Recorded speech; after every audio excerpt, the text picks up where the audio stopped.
Alright, just gotta wait for the goddamn thing to connect. Where did I put the fucking movie? Oh, that's just fantastic. That's fantastic, Alex. I just had the movie. Where the fuck? It's right behind me. I'm an idiot.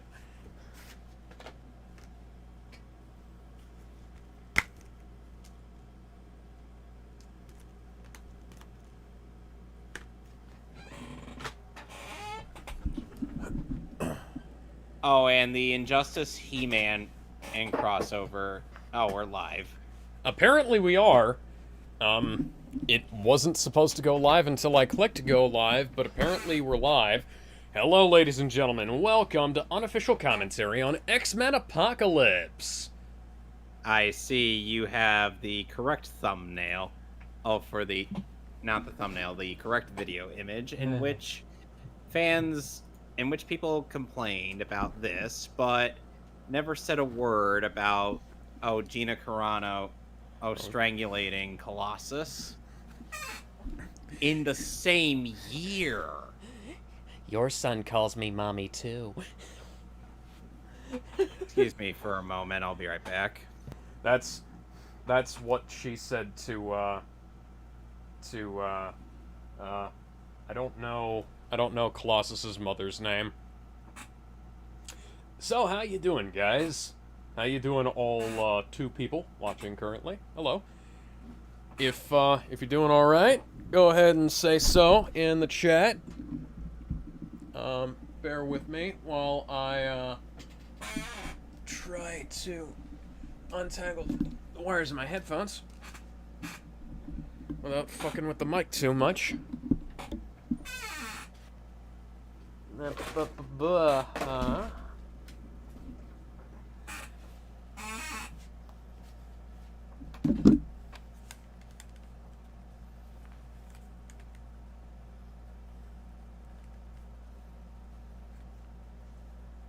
I had a very interesting day today.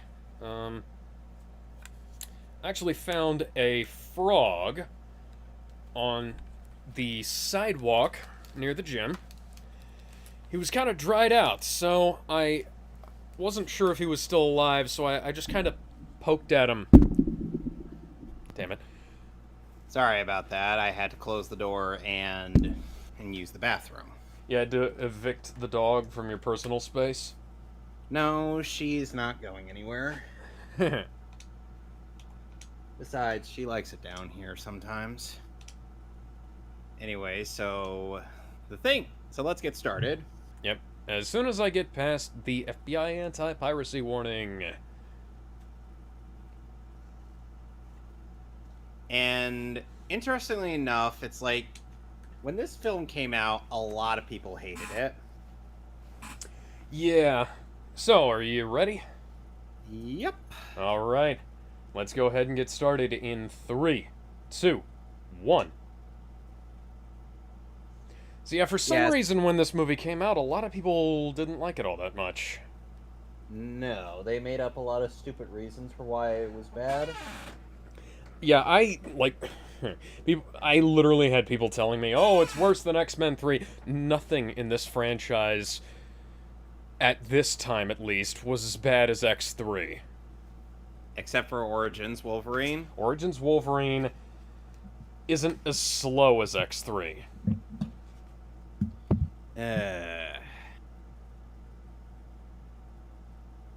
You know, I still find it weird how CinemaSins has to do like this whole X seconds of logos on his videos, to which I'm like, I understand it, because like logos in front of movies these days, they're getting kind of ridiculous.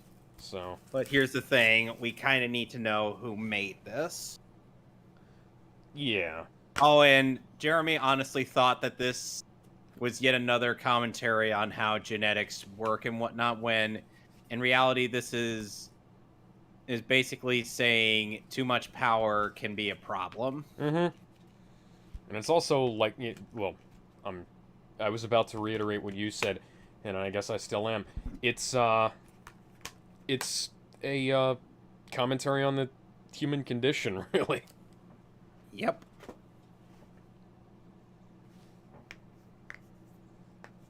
Hence the character of En Saba Nur, AKA Apocalypse. one of the most powerful beings in all of the Marvel universe.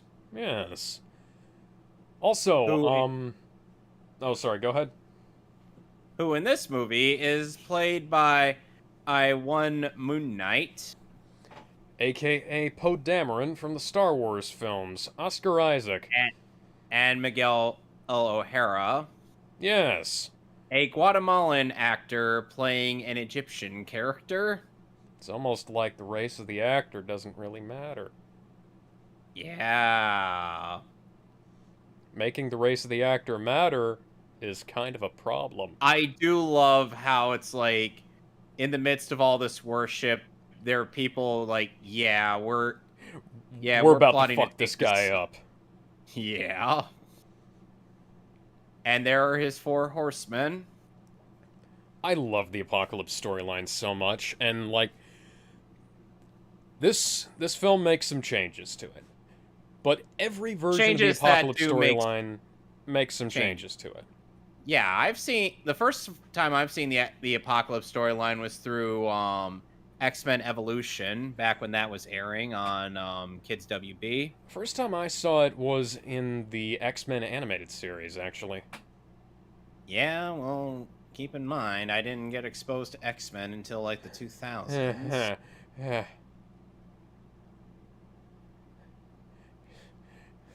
That's Joe Biden.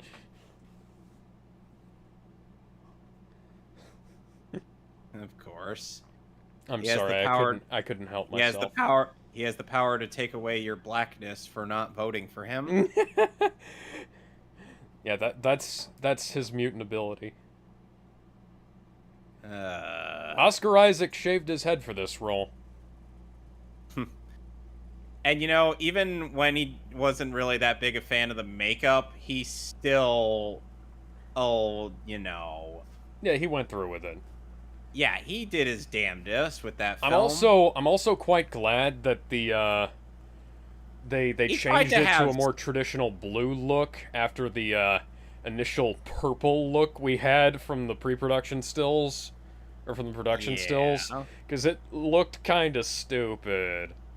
They were hoping that Apocalypse would be played by someone taller than Oscar.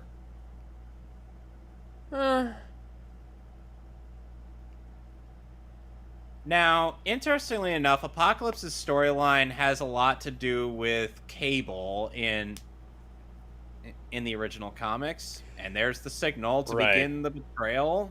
And Cable is completely unrelated to Apocalypse in the X-Men universe, or the X-Men movie universe. Yes. Oh, here we go. Oh, and also CinemaSins knows nothing about momentum.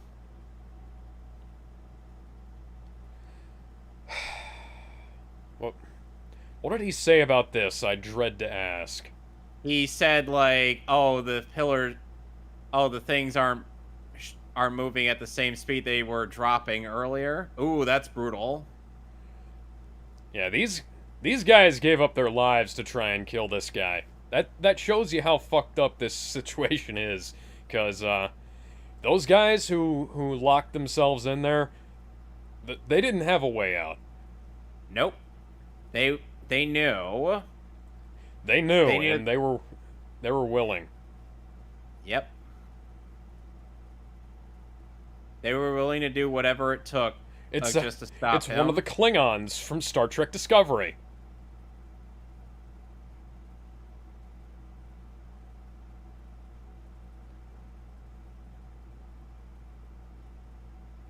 Oh, dear God. That is brutal. I love the intricacies of this pyramid. Oh, yeah. Like, it reminds you of Indiana Jones, doesn't it? Yes.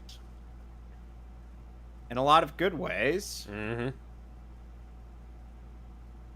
Oh, and here's something neat. She pulls off old Apocalypse's armor and puts it on the new one. Yep.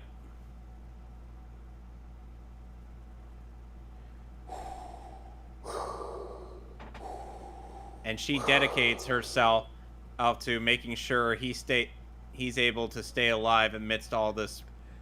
She This just debris. got Gwen Stacy'd. See, it's both really.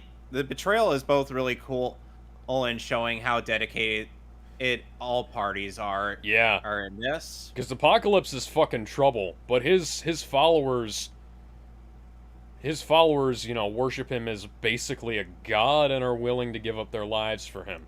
And his enemies see him as a devil and are willing to give their lives to see him dead. Yep. It's really nice symbolism and whatnot. Storytelling told without a single line of dialogue, too. Excuse me. Well, not entirely true, but And okay, En Sabah Nur, but you know, the scene itself is under. Hi, Jesus. what? We Jesus got. Christ, Jesus Christ. I swear who that are song is you, never what have leaving you our heads. sacrificed? It's the Nazis. It's the Soviets. It's the Twin Towers.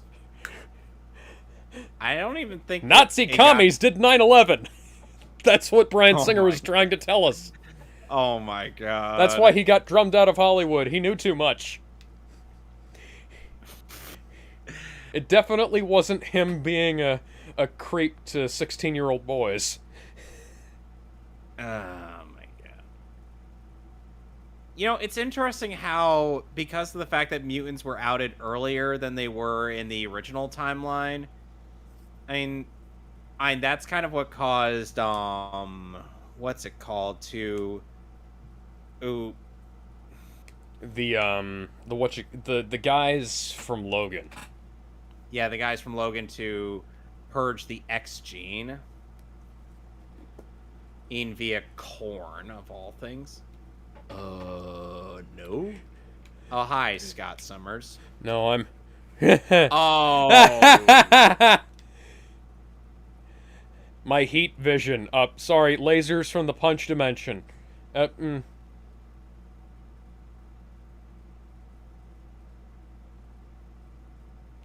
I'm sorry. It's not every day my allergies make me emit laser beams.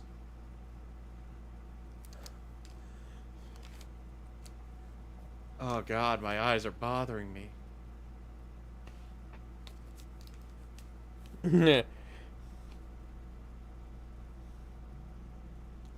God, I need... No eye drops in the world can cure this. Nope.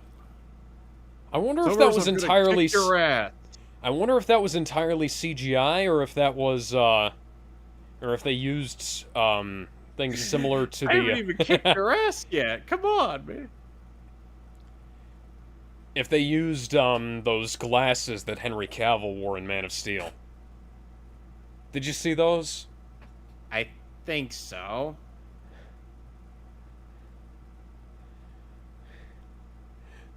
Oh my god, he's from the planet Krypton. Oh my god, there's asbestos everywhere. Don't breathe in, guys.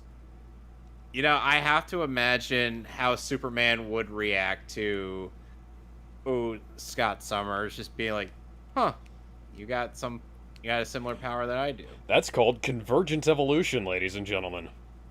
Okay, so... And that is called convergent titties, ladies and gentlemen. Okay, so one thing people will do... One thing Jeremy Scott also said about this was supposedly that, that at this point, Jennifer Lawrence should be looking a little more like Rebecca Romijn. Yeah, but Rebecca Romijn wasn't in these films, so... yeah. Not only that... Also, is that supposed to be... is that supposed to be Blob? I think so. Okay.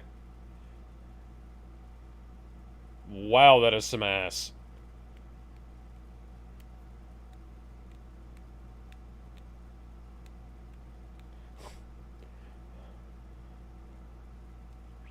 Warren Worthington is now several decades younger than he was in the last film he was in. And that is maybe Mystique's son, I'm not sure. You know, funnily enough, they low key kind of say it via the via the blooper reel. Huh. She's like this is my son. That this is probably my son that I had with the Zazel, and Beast's like, oh you did a Zazel too. Oh, that's nice. That's real nice.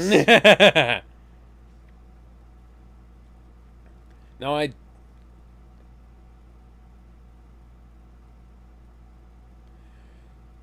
I do.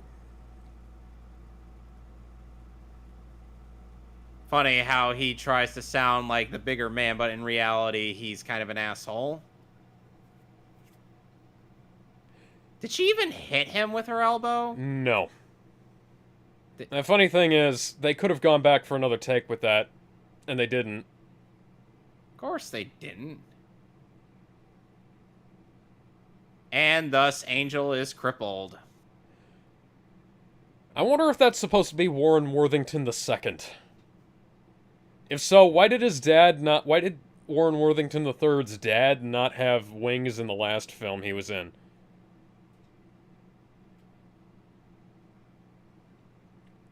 Indeed.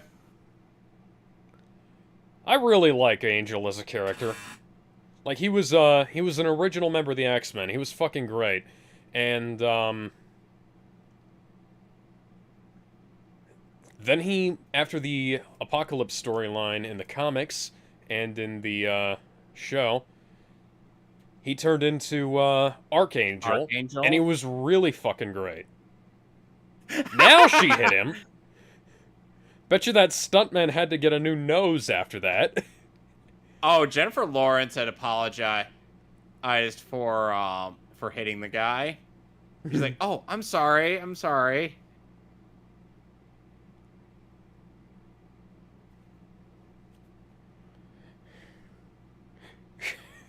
Meanwhile, at a smelting factory, back in Magneto's homeland, the Soviets are about to, what is known in... Look at that beard. Oh yeah, the Soviets are about to fuck things the hell up.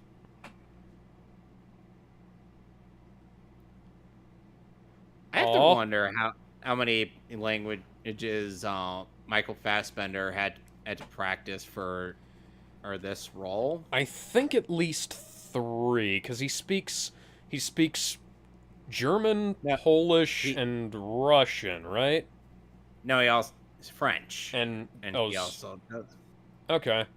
Because remember, he had to go to that bank. Oh yeah. Did you ever see that one? Hear his wife soon to be dead. Not by the KGB.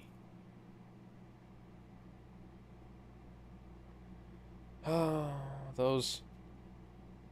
Oh, by the way, they actually trained real deer for this. Wow, some people would have used like CGI, but no, they actually went out of their way to do something practical. Disney. Actually, I think Magneto's actually in the comics. Magneto's from Nuremberg.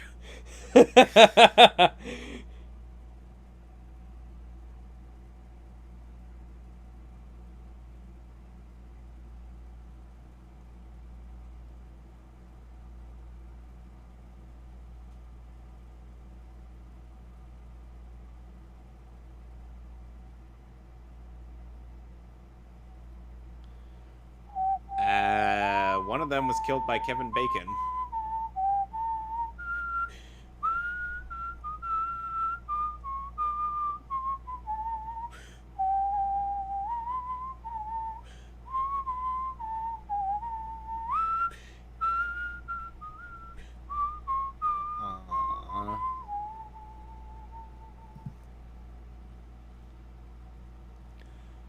Country in depression, nation in despair.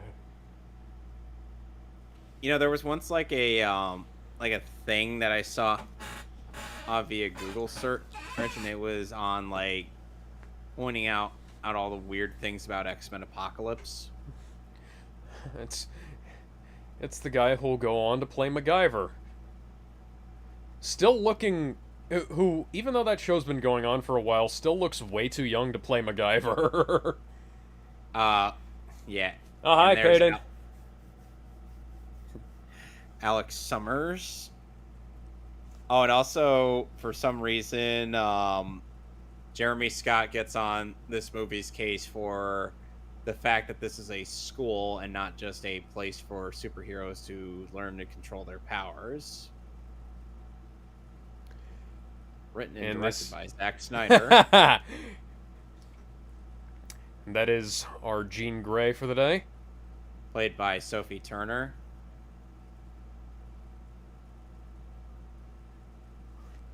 Roles reversed from the comics, where Scott was a member of the X-Men before she was. I have to imagine. And also Sophie Turner is faking an American accent. Yes. Unlike, like, half of the people in Game of Thrones who have to fake British accents. Yes, but she's actually British. Yes. Like I said, half the people, not all of them. Of course, everybody says like Sophie Turner does a terrible American accent, and I'm like, no, I don't. No, it's the same case with Benedict Cumberbatch. I don't see it. I can understand why they'd say that, but at the same time, like, she sounds. Hi, Jubilee. Yeah. She sounds like she's from. She sounds like she's from, like, New England. Like how Christian Bale sounds when he starts speaking in like his regular voice, or when he in that rant from more specifically that rant from Terminator 4.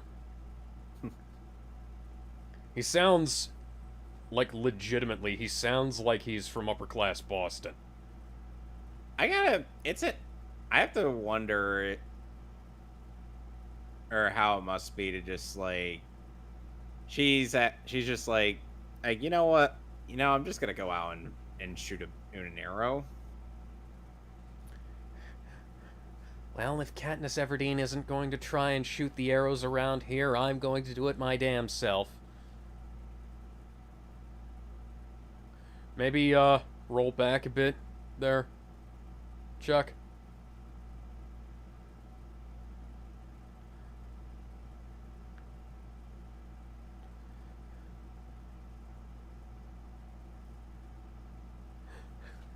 I think I'm in love. I was gonna say that for Scott, but then I'm like, too easy.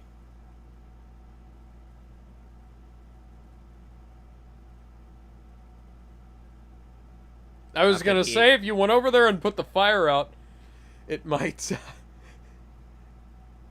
No. Scott, you weren't even a student here, but now you are, whether you like it or not. Welcome to my little posse. I hope you like fighting supervillains. We do it at least once a decade. Is that the Deathly Hallows symbol on that guy's neck? Who knows? No, that was the Apocalypse symbol. Oh, hi, Moira McTaggart. That's actually a nice touch. I didn't notice that before. That is definitely the Apocalypse symbol. Yep. That I noticed there. Funnily enough, Rose Byrne was actually pregnant around filming this movie. Oh, yeah. They probably used a body double for wide shots, and then her for close shots where you couldn't see her stomach, which is what they did for the actress.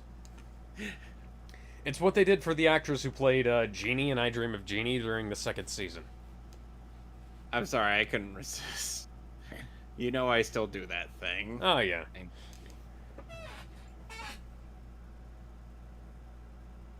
It's kind of neat to see Moira again in these movies. I guess she wasn't very pregnant when they did it, but... No, she wasn't.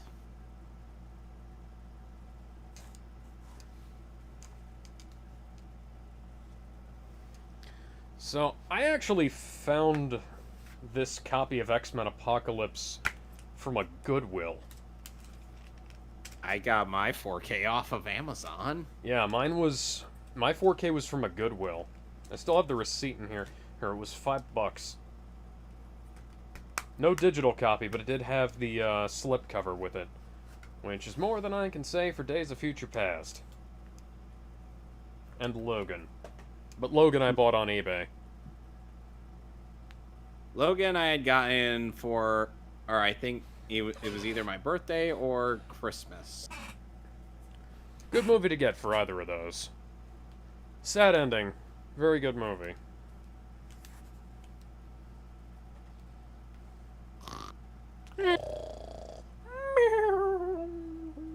And because she forgot to leave, and because she forgot not to leave the thing closed, and Sabah Nur is about to rise.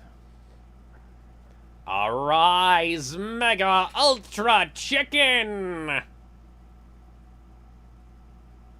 So Martin, speaking of which, Martin had put out yet another episode of Yu-Gi-Oh! Bridge, to which I'm like, I still haven't watched that.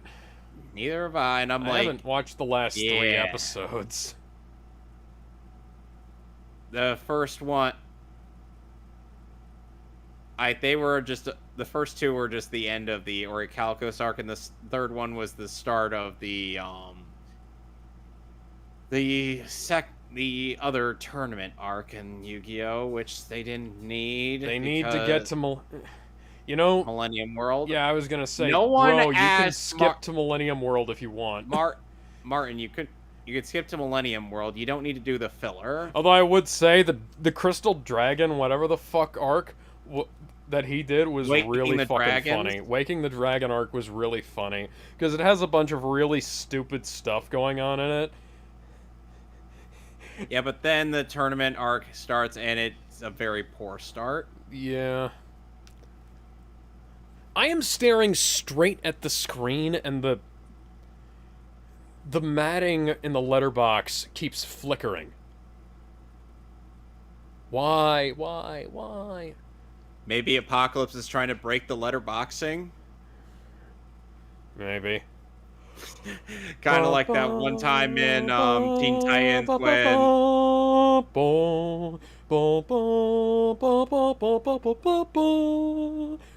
Alex, do you remember in the first episode of season 4 in Teen Titans where the chaos in the Clash of the Planet part yeah, I remember that. Causing the letterbox to just break. Yeah. And he just teleported himself out of there. Oh, his subjects are fucking dead. Yep. You can definitely tell this is an upscale rather than a native 4K like Deadpool was. Because, yeah, that is an earthquake felt around the world here. Yep.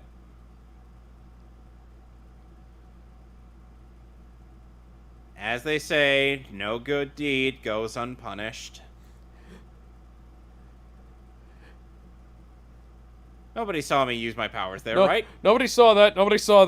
It was, the wind. Yeah, it was the wind.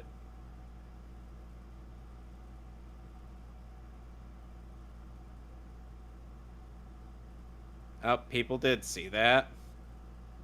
I've always wanted one of those giant wrenches. I have no idea what I'd do with it, but I've always wanted one. And one that's longer than your arm. Yeah, I've always wanted a wrench that's longer than my arm.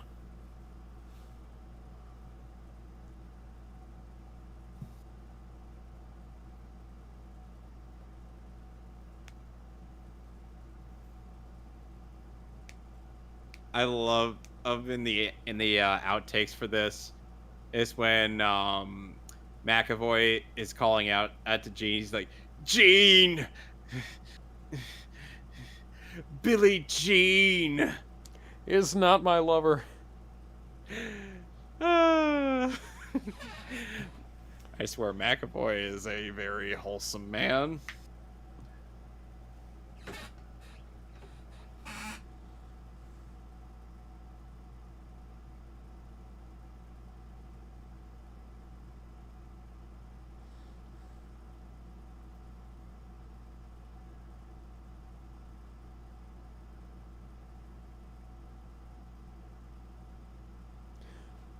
But yeah, you can definitely tell this is an upscale rather than a native 4K like Deadpool was because Yep.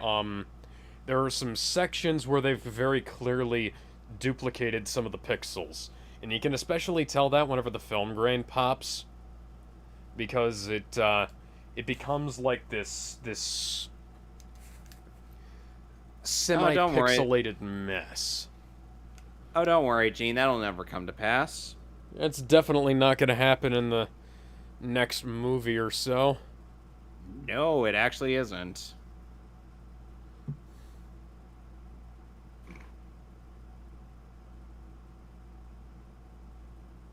It's an alien firebird.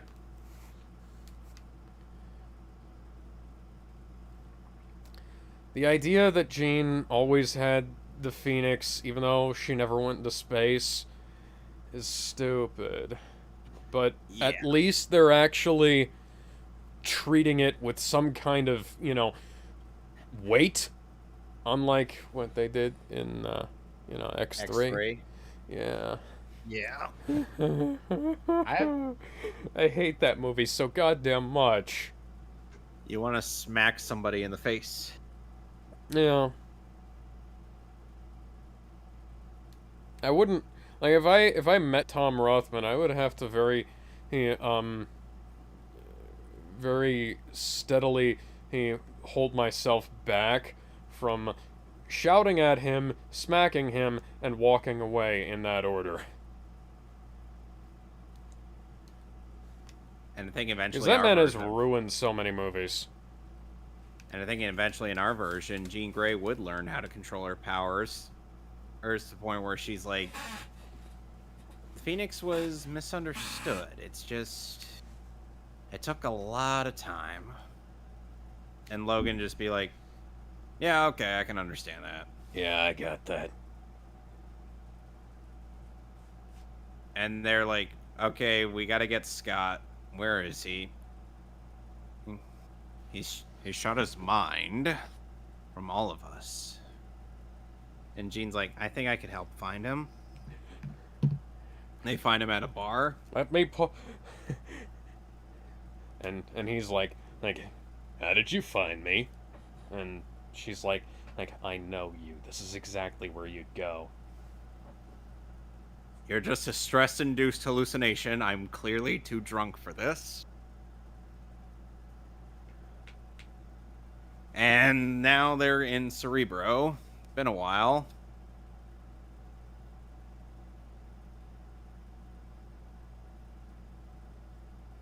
Oh, I found Moira. Aww.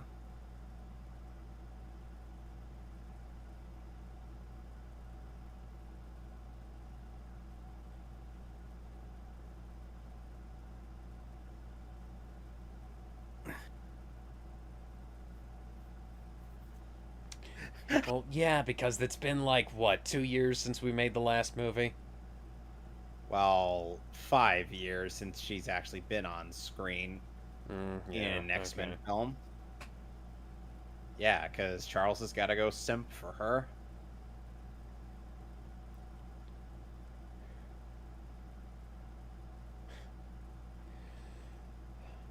Jokes actually very subtly written, unlike in some things.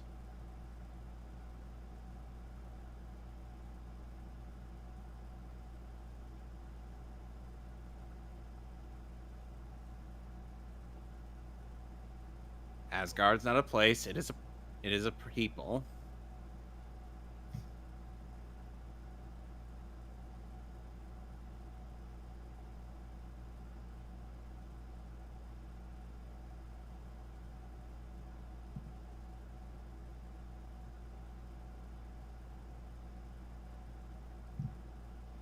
Oh no, she's gone.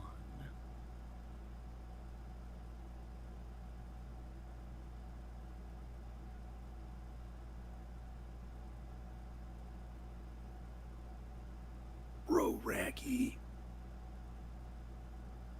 Did you ever see that meme Rut-Row Raggy video?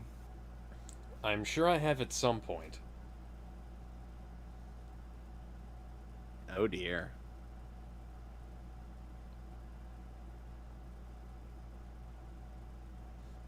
Cause we're out in the bloody woods where I can't control shit.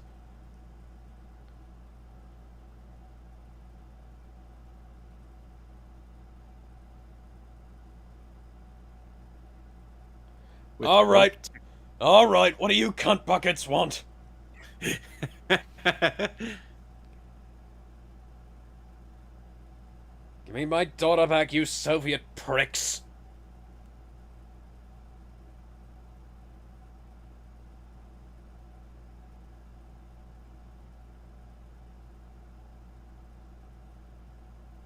Yeah, but Magneto could control the magnetic field. Hang on, aren't those metal fittings in your hats?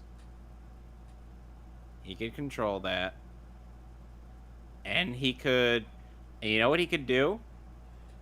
He could... You know what you could do? You could ask him to use his superpowers to help you. You Yeah. fucking cunts. Oh, and on top of that, Alex, you know what he could also do? Manipulate the lead in the air. That's strange, isn't... Because I thought he could only manipulate electroconductive, metals. No. But lead's not magnetic or electrical conductive. Well, that's how he could fly around. Huh. Aside from also using the magnetosphere. Excuse me. Seriously, Magneto is fucking overpowered. Yeah, he needs... There's a okay, I think we're gonna have to literally... say, hey, that he has some limits. He has the ability to travel from one galaxy back to Earth just by using the magnetic field on Earth in a single day.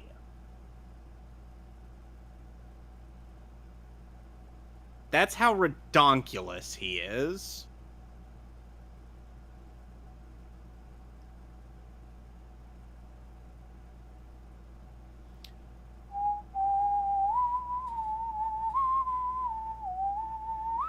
Oh dear. I think we suddenly got into an Alfred Hitchcock movie. Well, if you want her to stop, let me go, dumbass. You're scaring the little girl? Oi, Robin Hood, put the fucking longbow down.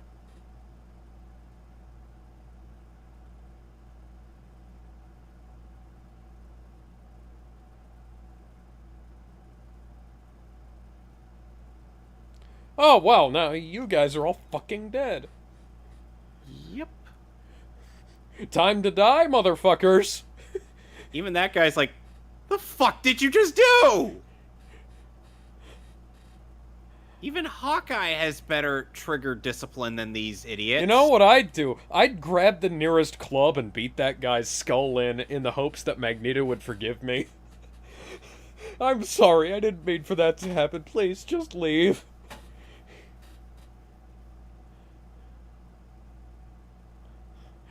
And apparently Jeremy Scott also missed the part where the arrow literally pierced through Yeah, I was through gonna the mother say, as well as the daughter. It went through both of them.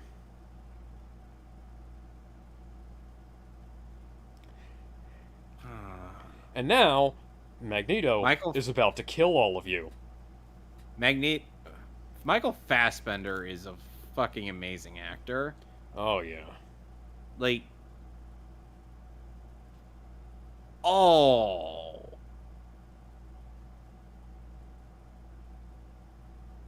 Before they could even react. That was way too quickly. Mm-hmm.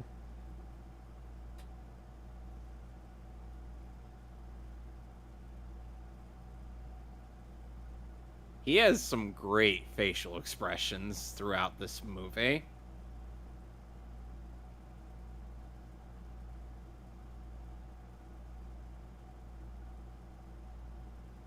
You know, some part of me also kind of imagined that And Eric remembered a oh, here we get another neat little thing. In the midst of all this, you would hear on the radio a Arabic cover of A Flock of Seagulls and I Ran. Hey, fucker, get out of the way. Oi, white bread, get off the freeway! Are you sure that's not... Are you sure they aren't JoJo fans? Because Dio did something similar in part 3. You hear that? Yeah. Oh, there's Aurora Monroe.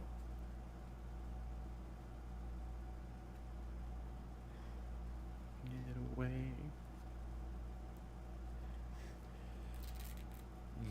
The original, there was a cover. Okay, so Bowling for Soup did a cover of that Flock of Seagulls song for one of the Saint Seiya dubs. What? Yeah. Yeah, the guys who did the theme song for Phineas and Ferb. We're in anime. Yeah. That's weird. And Saint Seiya is quite popular in Brazil. Yes. It's mutant ease. Oh my god, my only weakness. Small knives, medium-sized knives, how did you know? Whoa, that's brutal. Seriously, the only reason that those particular kills didn't get this film an R rating was There wasn't due to any the fact blood. No, There the was- sand Oh, the and sand. dried up the blood. There was plenty of blood when Magneto killed those guys earlier.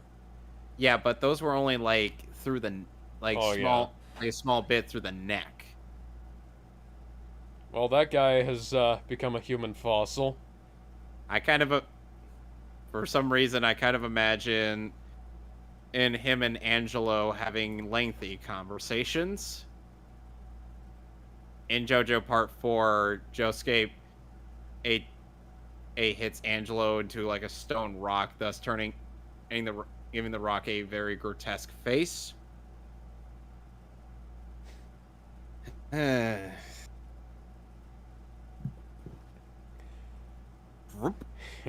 if you're thinking that the guy playing Alex, I can't remember his name, is looking a bit like a young version of Richard Dean Anderson, it's because, well, he was preparing to be on the MacGyver TV show while this movie was filming, and his ultimate fate in this film is because he went to be in that fucking show.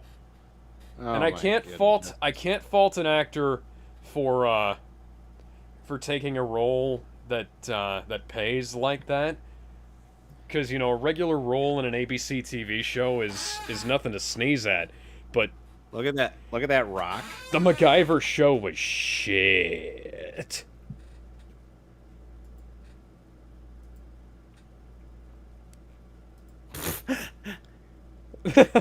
What the fuck is that? I love how awkward McAvoy was in that moment. Huh.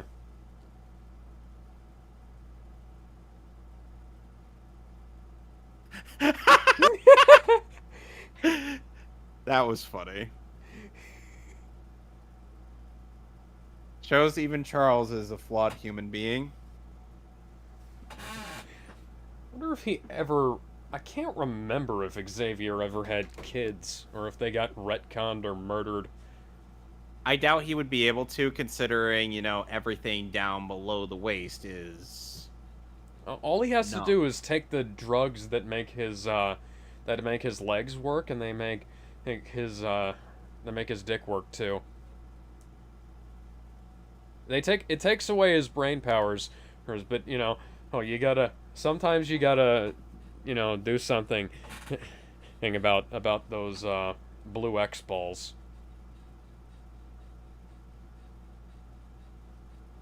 That was a terrible joke. I apologize for that. When Welcome to Wakanda. Yeah, so basically in the X-Men comics, the mutants, there's a big spike of mutants happening around from Oh, after and the atomic bomb, but there are a whole bunch you know what I kind of of them running around imagine? beforehand. You know what I kind of imagine based on some of the lore or that was given into us via Young Justice through Vandal Savage's backstory and whatnot. Mm-hmm. I just imagine like Vandal Savage going around and pretty much starting the whole like metahuman race through the fact that Through any lots and children lots of porking. yes. Kind of And like Genghis Khan. he was Genghis Khan in this continuity. Oh, well that makes perfect sense then. And I do believe that is a Hercules movie playing on the TV, isn't it? I think so. And you know, apparently, Jeremy Scott claimed that Aurora Monroe's actress in this movie doesn't get many lines, and yet I'm like, she seems to speak quite a bit in this film. It's a I don't know, it's an ensemble film. The dialogue is going to be spread a little bit thin. That's kind of why Zack Snyder's Justice League is over 4 hours long.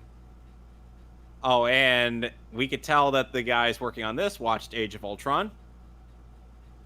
And also Transformers 1. I love it's like Apocalypse. We learned your human language by browsing the internet. I especially love the angry video game nerd. You know, I find it interesting how, and also Jeremy Scott seems to think like, oh, would Apocalypse not consider it'd be a bit strange how there's still also a lot of sex in the world. I'm like, considering where he came from, I doubt sex is something that concerns him. I love how Apocalypse is like, he's like looking around and he's like, oh, this is funny. They think this is superpowers. I'm gonna show them what real powers are like. Yeah.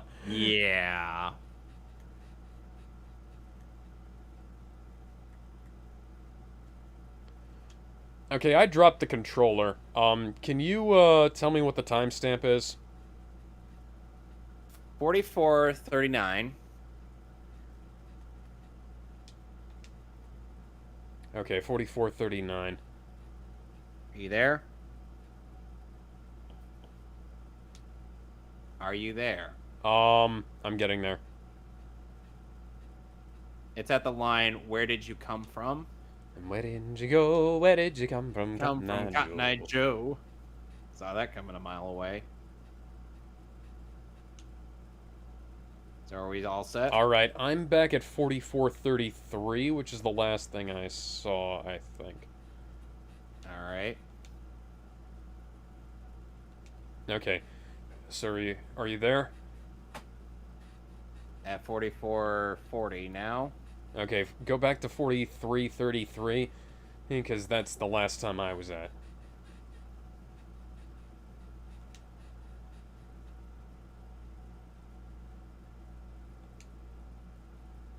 Okay, I'm there. All right. 3, 2, 1.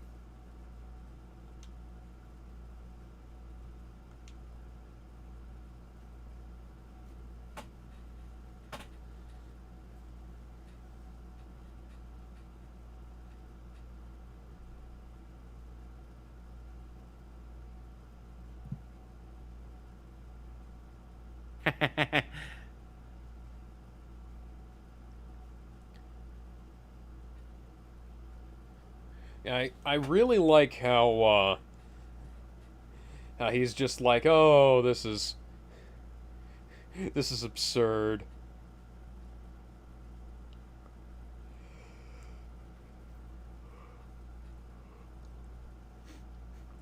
Get ready to not see those again in about 15 years. What? The Twin Towers. Ah.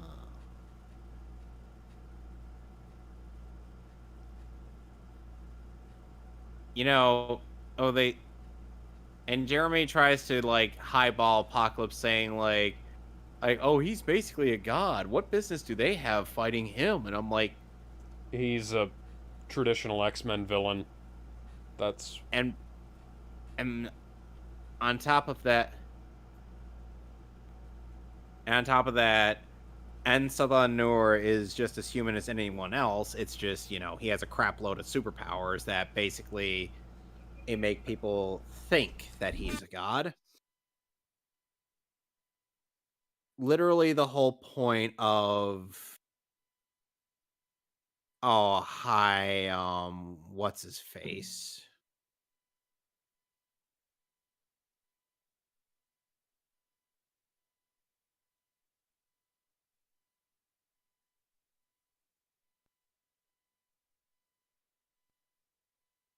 Caliban, thank you. Funnily enough, Caliban will appear in Logan, but well, did you... What timestamp are you at? oh, 4650. Oh, I thought we were back at the 4333 when you said 321.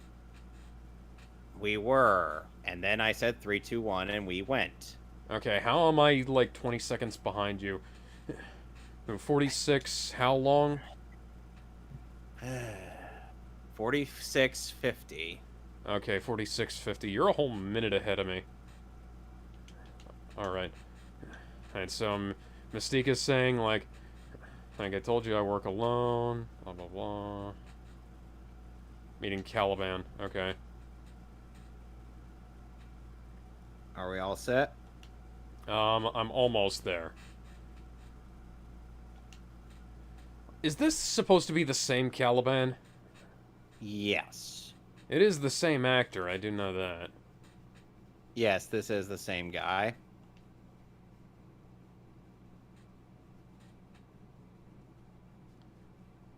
He does have kind of a slightly different appearance and mannerisms to him. Because he's younger. Yeah. And he's okay. more in control. 3, 2, 1. Psylocke is played by Olivia Munn. Yes. Who also does her own stunts. And who will, unfortunately, not appear in any other films in this franchise. Lame. Psylocke is a great character, and I loved her as Psylocke, and the fact that the fact that they didn't use this character in any significant way is, stupid. Lame. She could have joined the X-Men after this movie.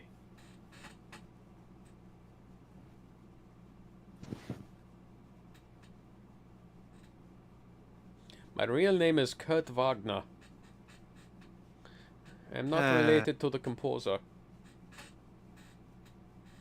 I still kind of like the casting in Wolverine and the X-Men where Nightcrawler is voiced by Liam O'Brien. That is pretty good casting. He has a great German accent.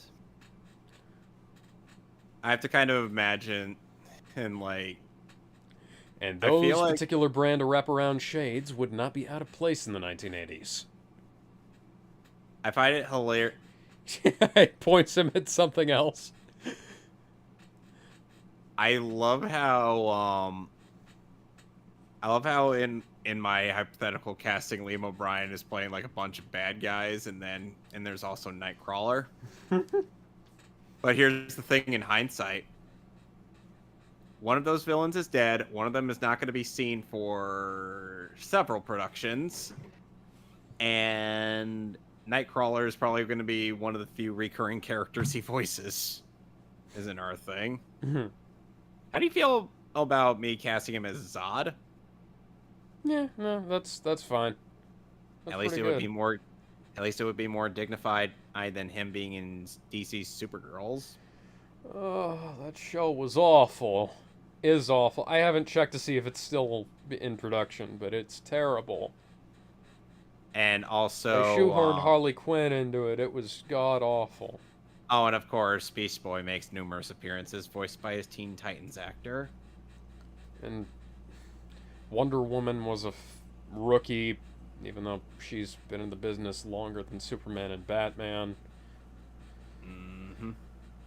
She's literally immortal. Oh, hi. I'm Mystique. Only by X-Men Dark Phoenix does the whole fact that a lot of these people don't look like their older counterparts just get ridiculous.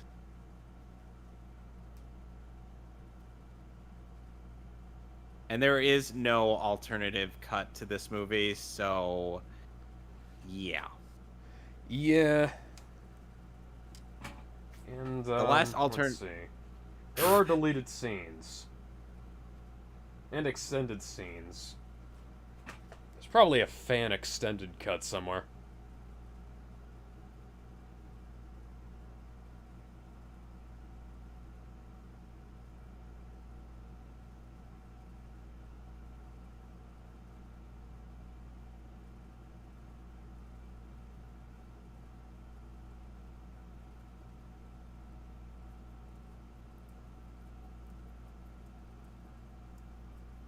The biggest and the buffest.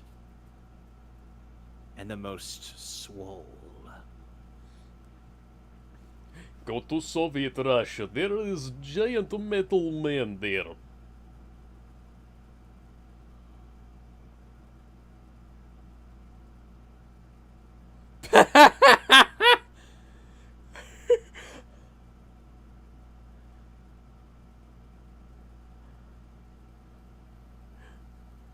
Huh, what do you know? It was a disintegrating gun.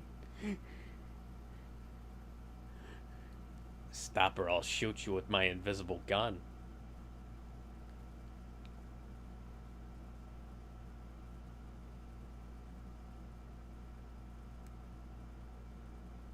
Ooh, I like that efficiency.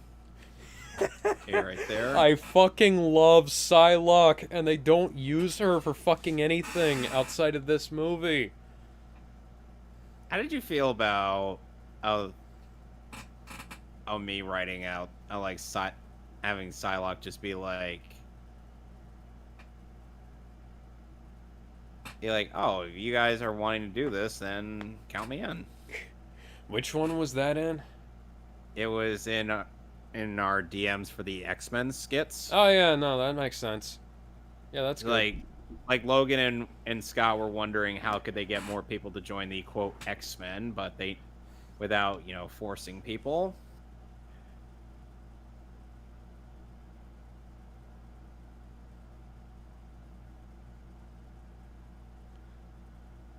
Good. Very good.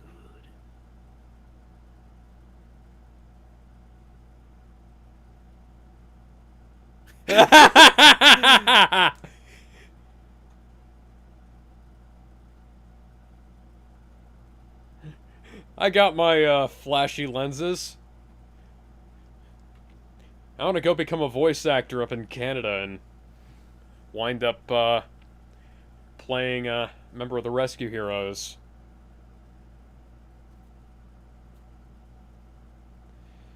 Oh, rest in peace, Norm Spencer. Yep.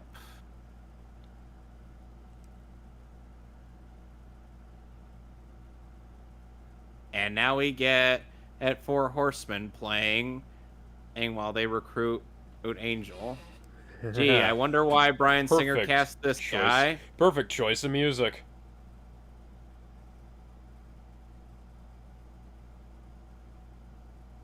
Anyways, I was saying, and seeing how chronically shirtless this guy is, I wonder why Bryan Singer cast him.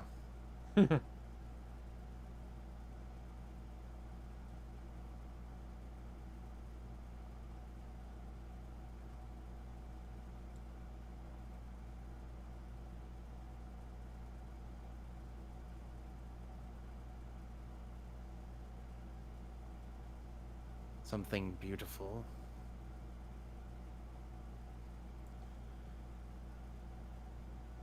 Oh, this is painful. And it's amazing that he's transforming into metal, given, you know, who's playing on the fucking radio right now. Yep.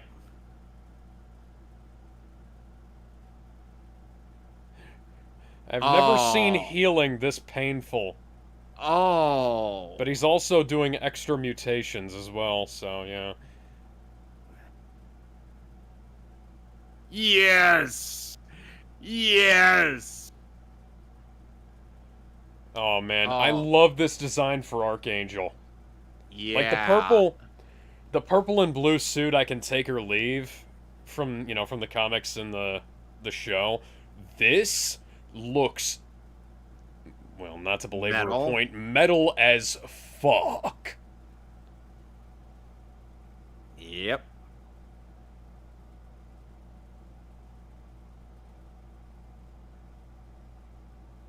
I liked how the music swelled as the wings were as the metal wings are starting to come out. Oh, and there's the Blackbird. Deadpool always wanted to fly Nice. this thing. You know what happened when he did? He crashed it. He crashed it with Wolverine, Psylocke, Ogdomino, and Rogue inside. Needless to say, all those people survived, and Deadpool slapped the shit out of Wolverine. Sadly, one of the better scenes in that weird-ass game. I'll get to playing that at some point.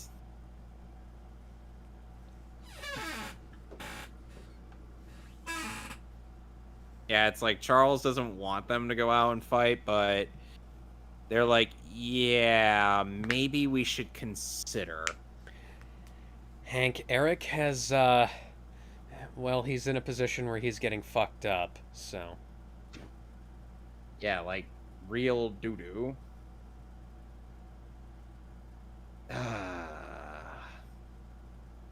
And then Magneto be all like, you guys really did me dirty today. So, Hey, I'm about where's to your do- PPE? You need to have your proper safety equipment on to be in here killing all these people. Gotta have a hard hat and earplugs and eyeglasses before we allow you in here to murderize all these motherfuckers. Yes, well, here's the thing.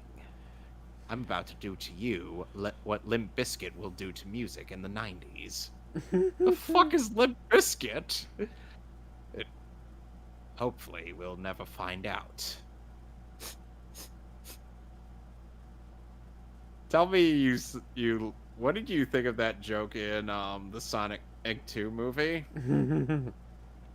You're about to. I'm not a big fan of Limp Bizkit, so I liked it. Alden thought it was a really good joke.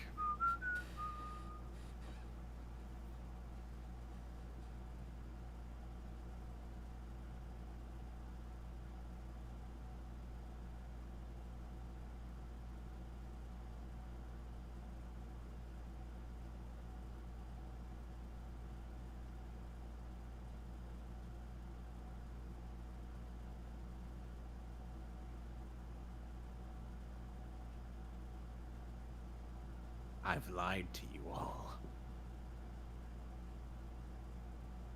And I am about to kill all of you.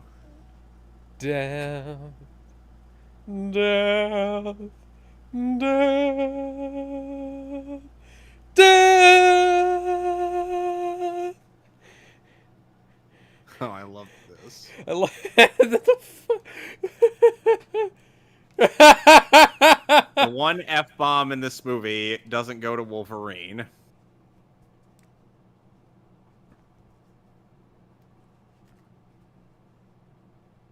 Oh, I won't. Stop I'll you. just kill- Stop No, I you. won't. I'll just kill them myself. Whoop. That's a very painful way to go. Huh. Oh, I didn't dear even have to God. do anything. No. What Apocalypse did was make them experience the glitchiness of Superman 64. Oh God. Nothing glitched- should be that evil. They glitched through the floor, and they're breakdancing.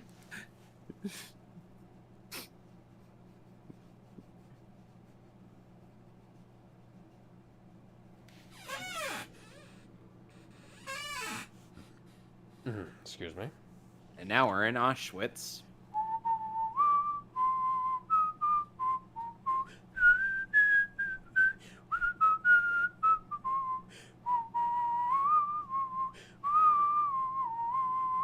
He's like, why are we here? If you're wondering what the song I keep whistling is, it's The Final Solution by Sabaton. It is a fantastic song, and well, it more of than course. it more than sets the tone for anything about this terrible place.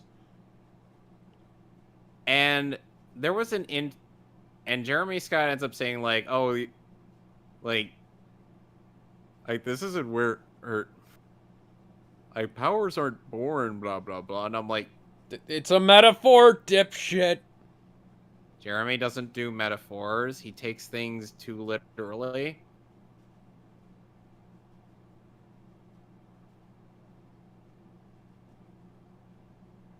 And you know what I could imagine, and you know why Vandal Savage would just fill the world with metahumans? Shits and giggles. Yes, literally just to see what happens. And when you know it, eventually the world would be populated entirely with metahumans.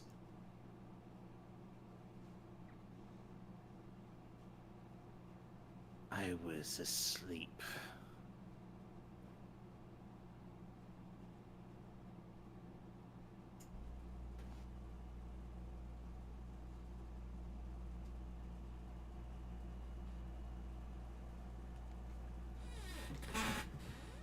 Now, fun fact, Elohim is the original name for God within the pre-Judeo religion of Israel. Which makes sense for this character to refer to himself as. Yes.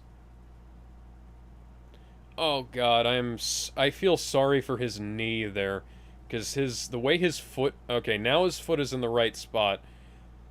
That's a continuity error, but with his foot being flat on the floor like that, or flat on the ground like that, and And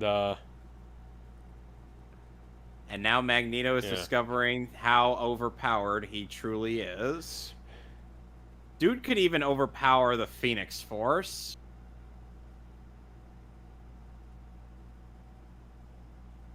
That's how ridiculous he is. you know, it's funny how like Archangel being the Angel of Death was the big thing, and now the fact that Magneto is fucking war is even bigger than death, you know? Remind me which one is Pestilence in this instance? So I'm pretty sure Pestilence would be Storm, and then Famine would be Psylocke? Psylocke, yeah. And, Honestly, it could be either one. Why is CNN reporting on this? That's a good question. Isn't this Soviet territory? Also, why is a British CNN reporter reporting on this in Soviet Poland? Oh, hi, the only Quicksilver. Because remember, last year we lost MCU Quicksilver. Yep. Sure you are. And watching Knight Rider. Hey, come on, I was watching Knight Rider. Seriously? Hey, Mom?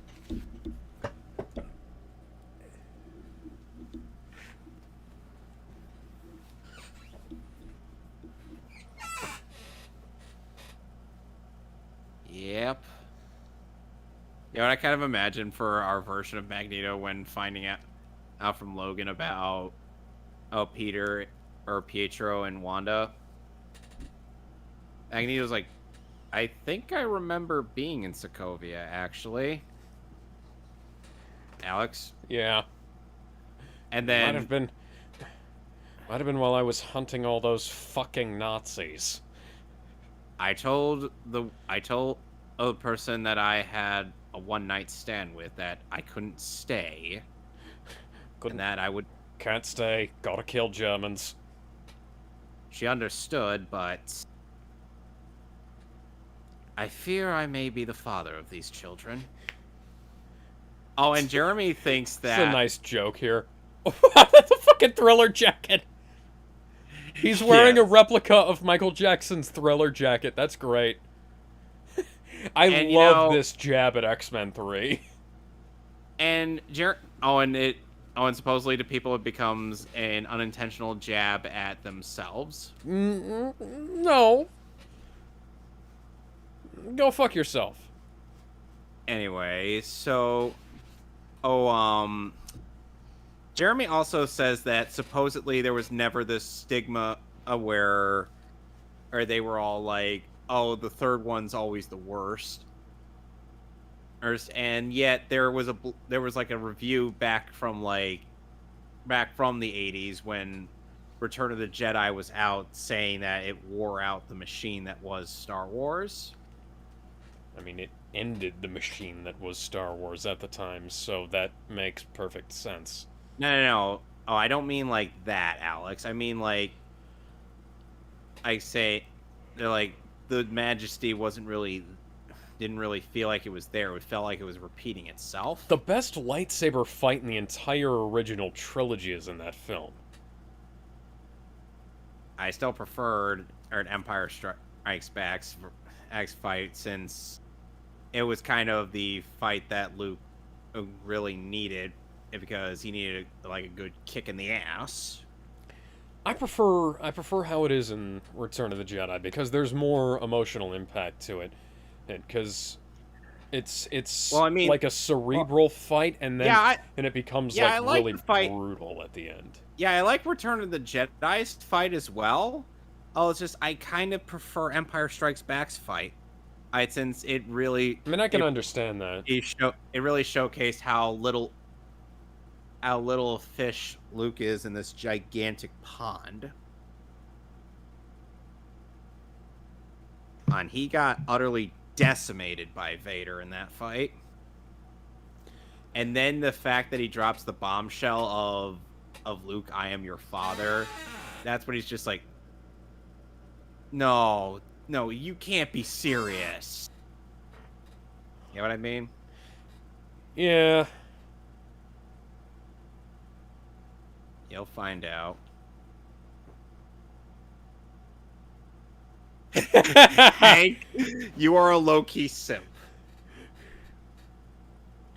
He's low-key simping for Mystique. Boy, this guy is going to be... He is such a big fan of the Hunger Games when it comes around. Yeah, I was gonna say. Now just imagining Kelsey Grammer drooling while watching that movie.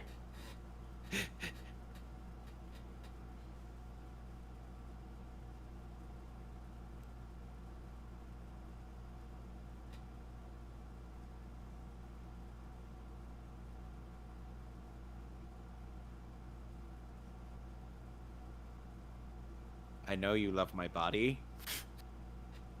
There was a bit in the outtakes where Michael Fassbender just offhandedly says, I love your body. As he leaves the scene, and he's like,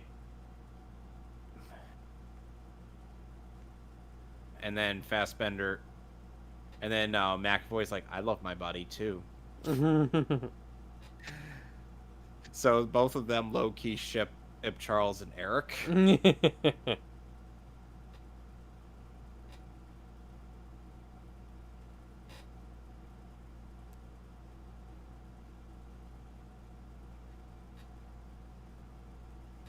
Oh wow, Blizzard just announced Diablo 4. No one's gonna buy it. Yeah, I don't fucking care. Just like Diablo 3, it took too long to make, and I'm pretty sure it's gonna be a shitty game at launch.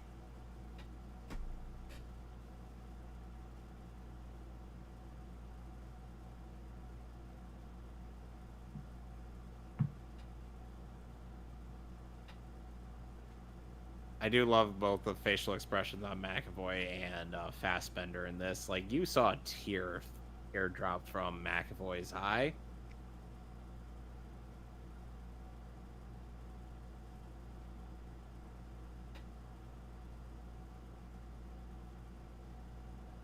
I do like how Apocalypse is kind of gently adding the Archangel markings to Warren's face. The 80s designs on these characters is really interesting. It's kind of hit or miss for some people, but I do kind of like them. Shame they ditched all of that for the fucking sequel. Oh dear. We'll get to that. I hesitate to use the word film. You want? Oh. Oh no. When everyone's mutant, no one will be. Oh, this is a really good scene. Like, now Apocalypse is taking control of Charles. Now I shall live rent-free in your skull.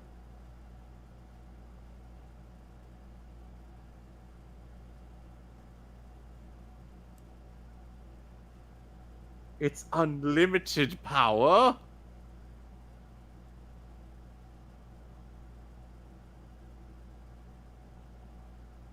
Oh, we'll see. Oh, and now we have this little bit of music. If it's a Beethoven in tune.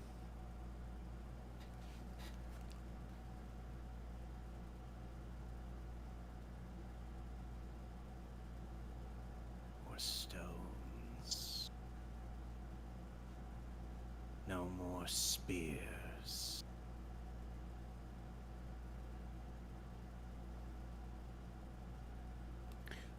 I'm trying to identify it, and it's... It's in the soundtrack. Yeah, I'll have to look that up. Swords.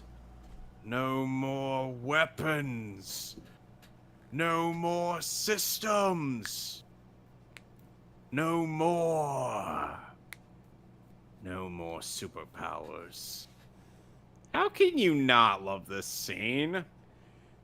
Like, I especially love how he's just flaunting his power and how insignificant everyone is compared to him, you know? and we get our obligatory Stan Lee cameo with his wife. Aww.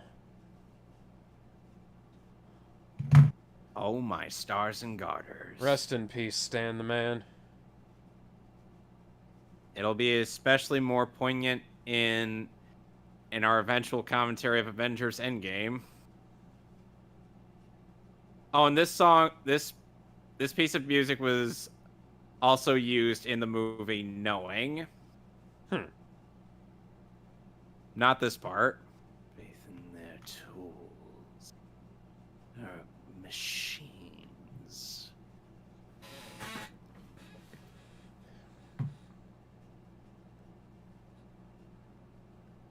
Up! They're not going anywhere, they're just leaving.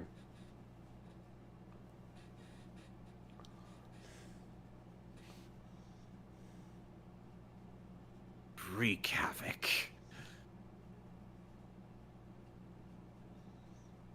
You can fire your arrows from the Tower of Babel.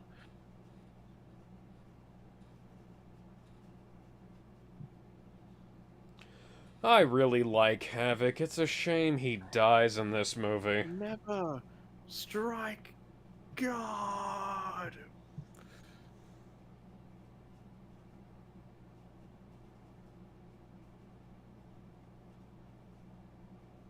Oh, Charles is knocked the fuck out.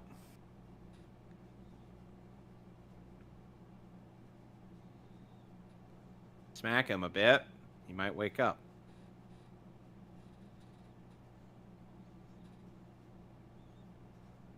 And I like how Havoc does have control over his powers. Nice show of progression. Would have been nice to have more X-Men films or like a miniseries or something. Yep. But, you know.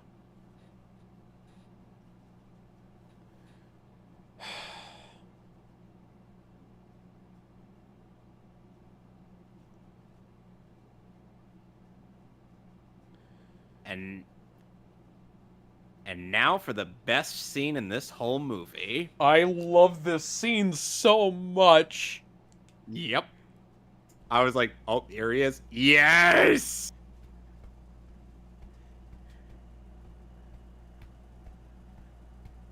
Sweet dreams are made of these. Who am I to disagree? I travel the world and the seven seas. Everybody looking for something. Some of This them looks like a want job to- for Quicksilver. Some of them want to get used by you. Some of them use you. Some of them want to be abused.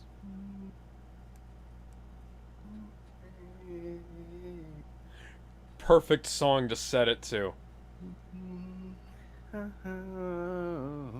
Sweet dreams are made of these. Who am I to disagree? I travel the world and the seven seas. And he saves the goldfish. Something.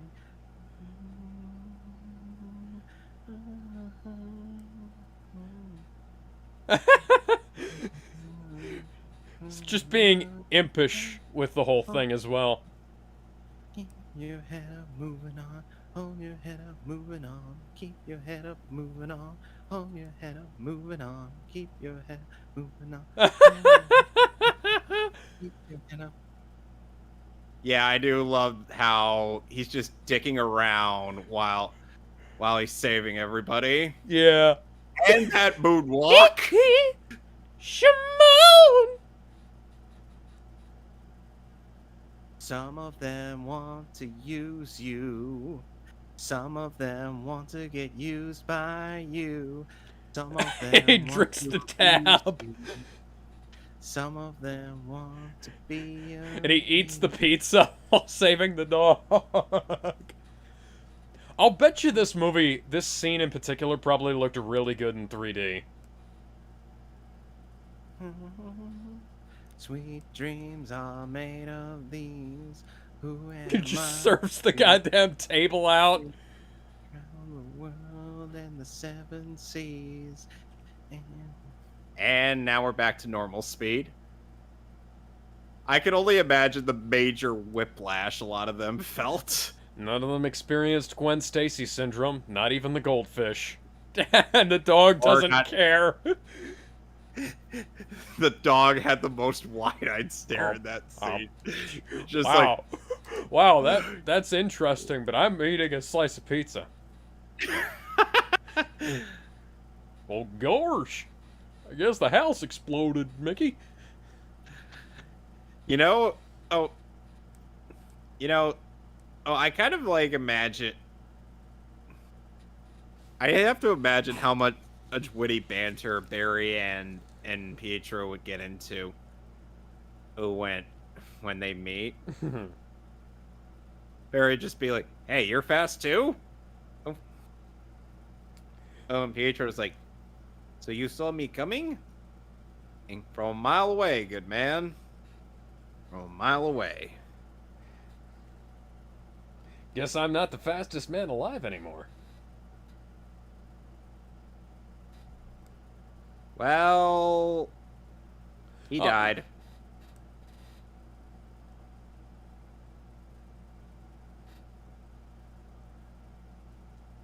Oh my god, no. No. He was supposed to be trained by Spider-Man. Thankfully, Charles Xavier doesn't get to erase Scott's family from his mind in this continuity. Oh. That actually happened in the comics. That's stupid. That's fucking stupid and out of character. Oh, yeah, I know.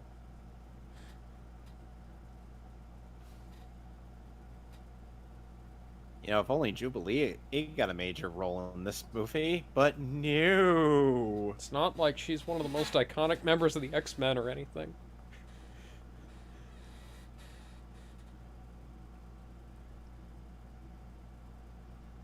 I doubt that. Right. I don't believe you. You know, they actually fixed Chun-Li's face. Oh yeah, they messed with the model for the Street Fighter 6. Yeah, they were like... Because it looked derpy as fuck. It looked worse than it did in Sad thing is, Marvel vs. Capcom Infinite. Sad thing is, we don't have Laura Bailey voicing her anymore. Oh, it's William Stryker. Nobody likes you.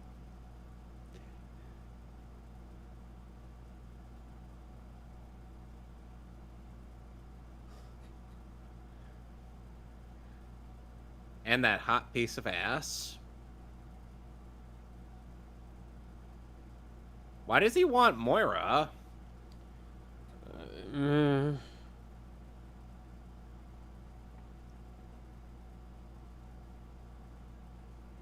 I have to wonder why they do that with the syringes. Oh, it's to get the air bubbles out. Oh, okay.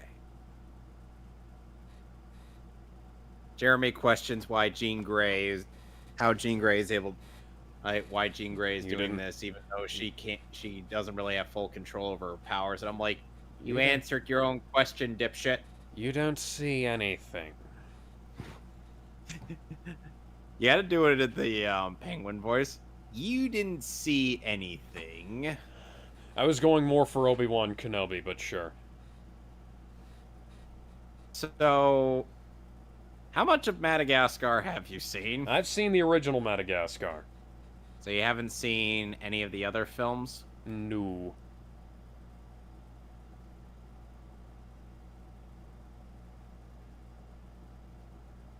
Yeah.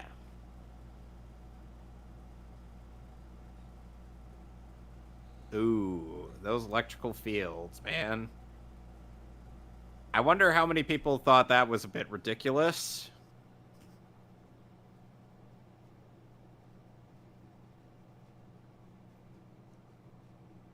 Meanwhile, Superman's like, I was gonna do that. Damn it. I was gonna do that in one of the worst films ever made.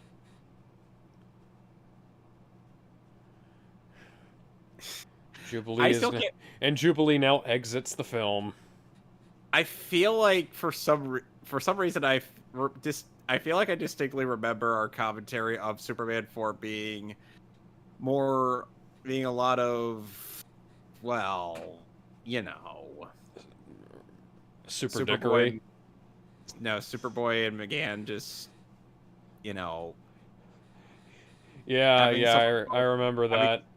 Having some of the most amazing sex while completely ignoring the film. Yeah. Wasn't somebody else there? No, we didn't have anybody else at the time. I thought somebody else was like in the movie theater, and like having to watch the movie because they were distinctly trying to avoid looking directly at Clark and Megan. So it's Connor and Megan. Why would Clark be with her? No, it's C names. I'm bad with names. What's your name is Glorfindel, right?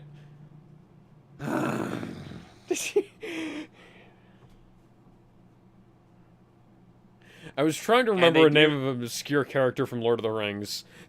Sorry. You know, I do also like that they kept true to Nightcrawler's religious faith. Yeah. I think after we cap off this year with the DCEU, we're going to be starting next year with Phase 2 of the MCU. Meanwhile, thousands of miles away. Hello, Charles. Oh God, why does it feel like I was sleeping on a rock? Motherfucker. Oh, and apparently CinemaSins keeps commenting on how Psylocke's just kind of just standing there. Or like she's posing for an action figure when What the fuck is she supposed to be doing? They're in the When middle of isn't- nowhere. isn't Archangel basically doing the same thing? Yeah. That's quite a bit of double standard there.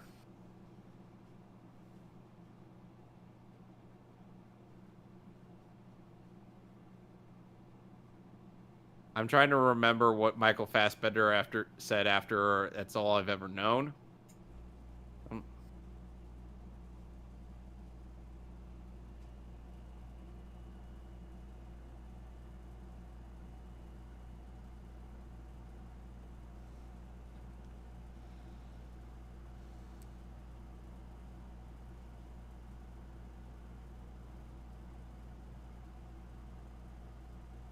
I thought you were gonna say buried it deep That in is Asgard.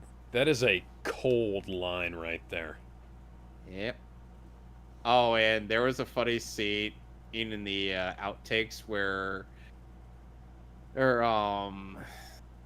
who's the actor who plays Hank McCoy?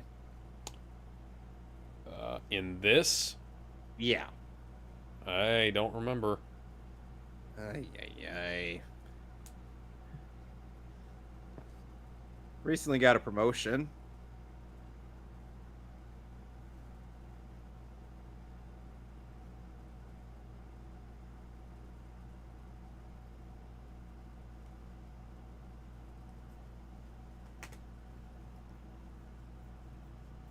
Let's see. Yeah, ta ta ta ta.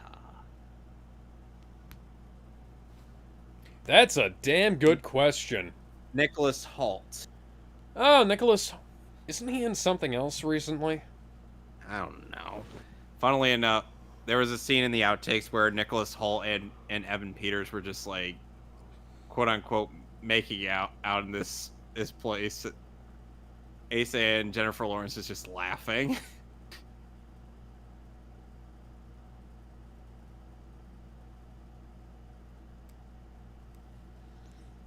Oh, well, eh, things are about to get fucky.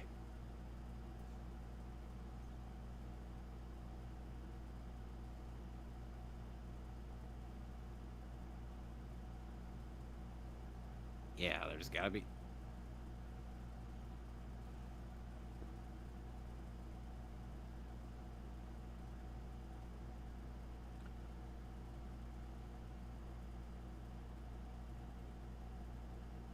Are you fucked in the head? I can't do that without Cerebro. Excuse me. What do you expect me to do? Oh, fly around. Oh, fly around and send them letters. He was Elliot in Fable 3. Huh. Oh, he was Tolkien in Tolkien.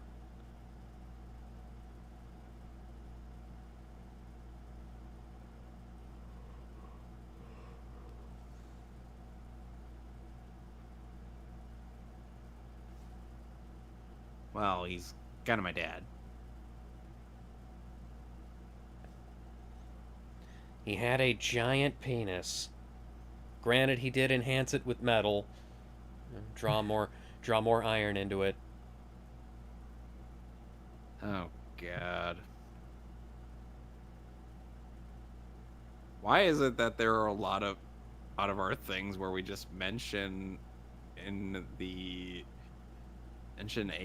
massive schlong somewhere along the line? I think we've just got. We're there's it's a sausage fest, so our brains are always magnetized to the subject.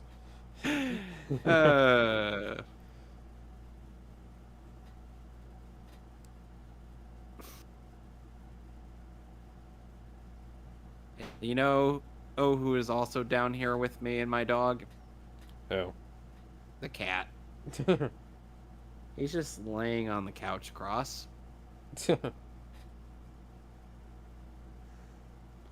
God on high.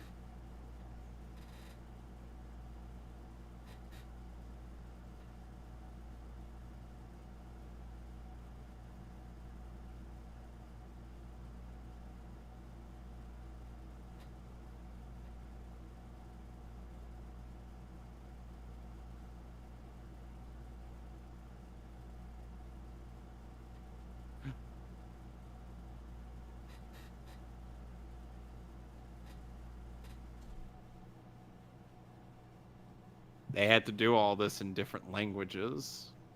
Oh, yeah.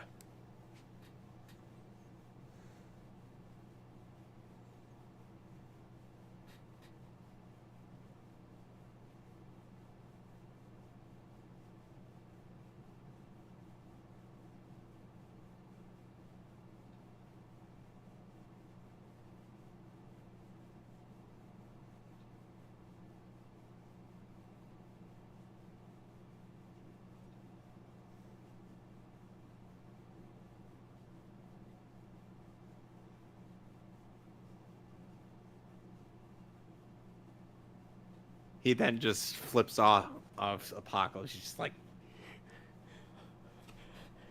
I'd be hip thrusting in your face if my legs worked, you big blue smurf. what is it? What is a smurf? Fuck off. Watch more TV and find out, why don't you?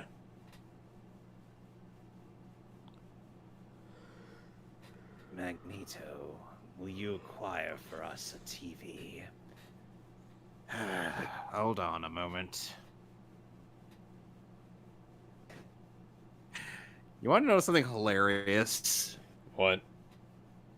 In Transformers: Age of Extinction, there's like a scene where when the guys that are hunting down what's his face? Ratchet. Yeah?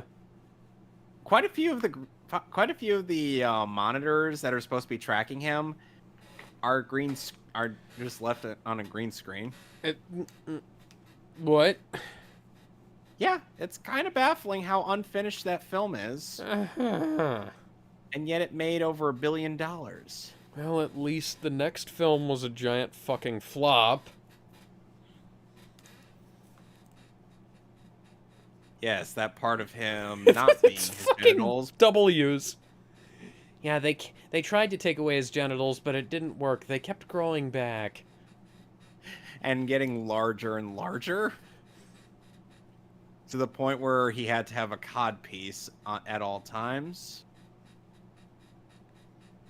I just find it funny that the cage they keep Wolverine in has W's on it. Oh, and you know what she ended up replacing Wolverine with? What? Deadpool. Wade just shows up and he just slices up everybody. And he's like, really? And this is straight out of the comics, although Wolverine is now wearing pants because, well, in the They couldn't they couldn't have they couldn't have full couldn't- frontal nudity, and I'm PG-13. Yeah, and they couldn't handle Hugh Jackman's massive schlong. Yeah, they couldn't handle Hugh Jackman's huge jacked man hood. Or even though they could handle his huge jacked ass. Sadly, this scene is not nearly as brutal due to the fact that this is not R-rated. Yeah, they Good kind of Wolverine cut this scene. sequence to hell in the editing room. I wonder if they'll ever release an extended cut. Now that it's owned by Disney, probably not. Why did you say hey? Did you think that would help? No, he wanted to know what was going on. And I say, hey, yeah, yeah, yeah, yeah, hey, yeah, yeah. I say, hey, what's going on?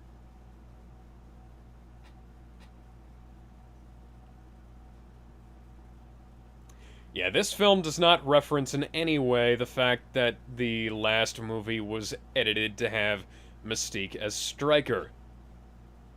Yeah. Hence why Mystique he doesn't even know Yeah, about this right. place. Rightfully fucking so, because if I was Bryan Singer, I wouldn't reference that either. Yeah. Yeah, Mystique's like, yeah, I don't know what was going on. And that was a weird... Now Alright, imagining, Stryker. now imagining Stryker caught yellow eyes as an STD because Mystique is such a slut.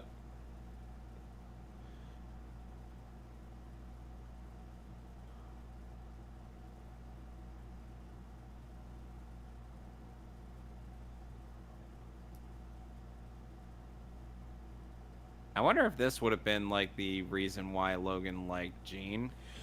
That would make sense. Because he'd have that little... That would be one of the few clear memories he'd have at this point. Yep.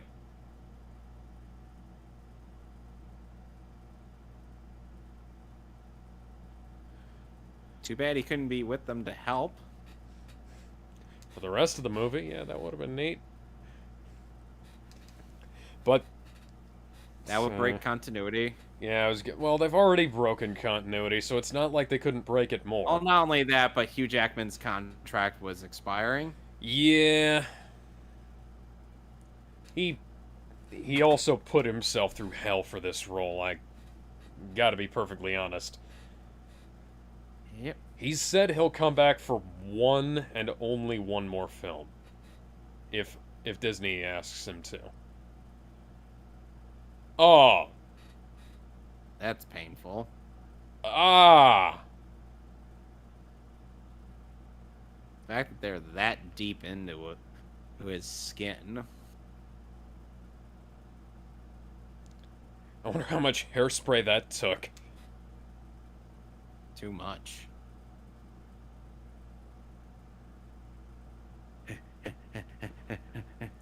Must go to Canada.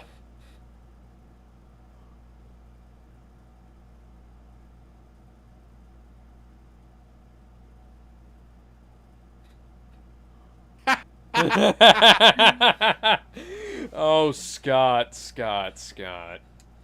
No. You have no idea how much of a dick measuring contest you'll have with that man.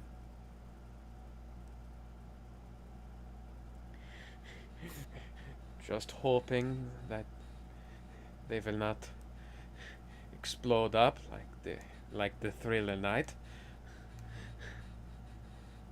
So then I won't have to dance with them.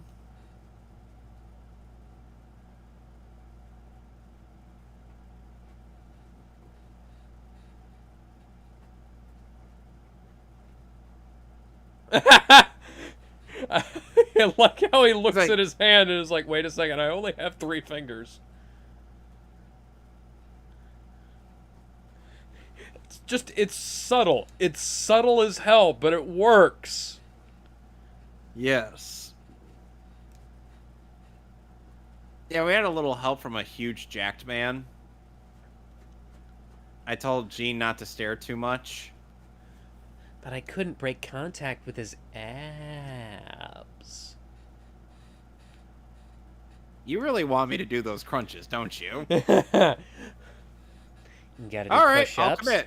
You gotta do All right. push-ups and sit-ups and drink plenty of juice. All right, I'll commit to that. He proceeds to commit to that and becomes one of the buffest X-Men ever. If you've ever seen the 90s X-Men cartoon and the X-Men figurines from around that era, oh yeah, he committed to that hardcore. Look at how many people are probably dying in there.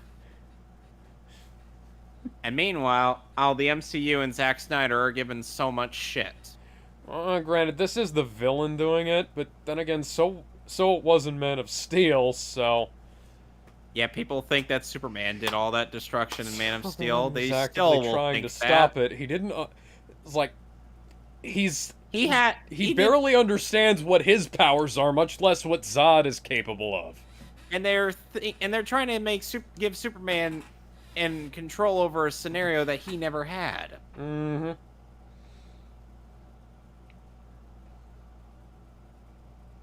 We'll go over a certain review of that at tomorrow. Mm. And unlike the other reviews of stuff that we've seen, Alex, this one's actually nearly an hour long, so we may Oh have to dear pause lord, less. we're probably gonna have to not pause that at all and just like active commentary as we go through. Yep. Of course he can. Also, Alex, for transitions, I would recommend like bolding the location and then spacing them out. Okay. Rather than spacing out the location, spacing out the between the location and the next paragraph, because that's kind of what I end up doing, and that actually does help with Okay. That's kind of why I don't really like stop at like 500 words per chapter, because that wouldn't even make a page, Alex. No, I understand. I'm thinking 500 words is a minimum. Because that's like 500, like maybe do 500 shoot for like 1,000. like maybe 500 per session. Yeah. That Now way you won't be these too are burned better out. costumes than they had in fucking Dark Phoenix. Ugh. You want to know something interesting, Alex? What? So, X-Men Apocalypse ended up tanking royally Yeah. to the point where after its first weekend, it was booted out of the major, or of like the bigger theaters in movie theaters, and ended up in the smaller ones. He was a good guy.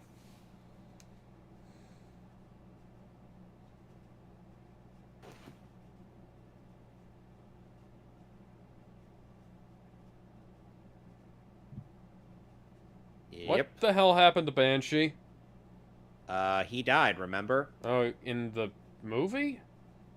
He died in between in First Class and Days of Future Past as part of Trask's experiments. Alex? Right. I remember that now.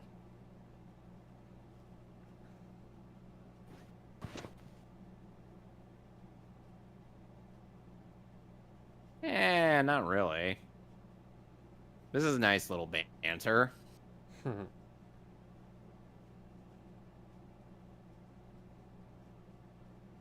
I love Magneto's 80s costume here. Yeah, this is a great... I think this is the best costume he's ever had. Oh, in the films, maybe. I still Yeah. prefer like his comics costume that's featured in the Marvel vs. Capcom games. Yeah. Yeah, that's how powerful Magneto really is. Just look at this. Even the metal inside, even some of the metal inside the sand, as well as metal ships and whatnot, bend to his Is that the whim from Titanic? miles away. Is that the fucking Titanic? I think it is! He's gonna find Leonardo DiCaprio's corpse down there with it. Oh my god.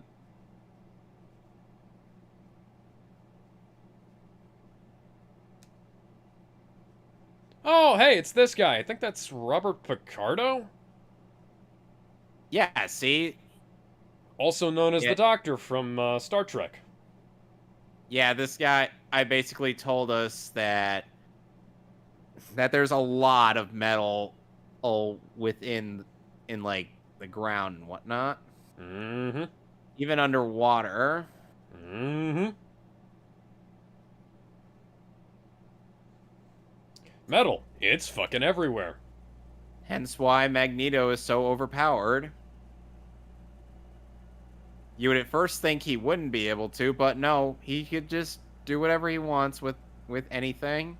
He could even control your blood and make you act like a zombie. That's a little absurd, but you know. It's within his power. I'm not saying it's not, I'm just saying it's a little bit absurd. Comics are always absurd. Yeah. Some people like to cite this as supposedly just a 2.5 long origin story for how Charles got bald. Yeah.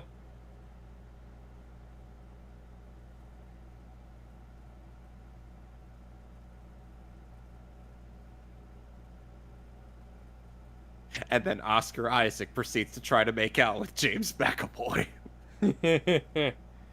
And he's like, I'm not supposed to have a functioning penis in this scene, but I'm somehow getting aroused.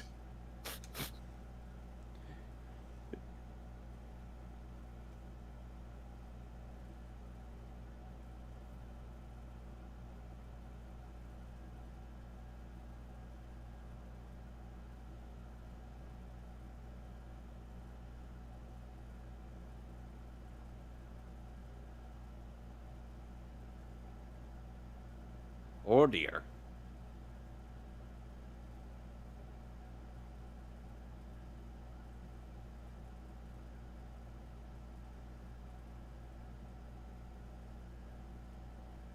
Ruh-roh.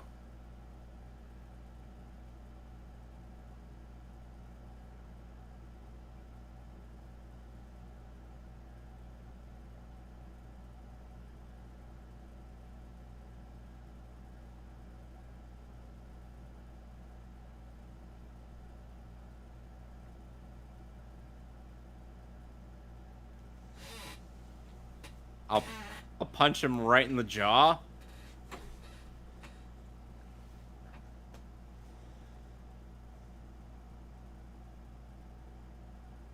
And some part of me also kind of imagined that between Age of Megatron and Days of Future Past, I as love Eric- this plane. This plane is fucking great. I don't care if Anyways, it's I was saying- impractical. It's awesome. I kind of imagine Eric just kind of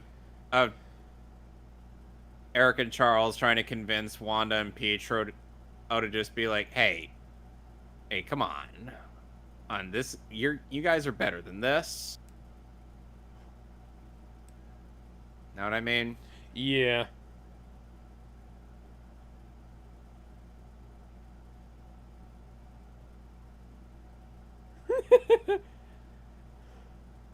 You need to hug him out.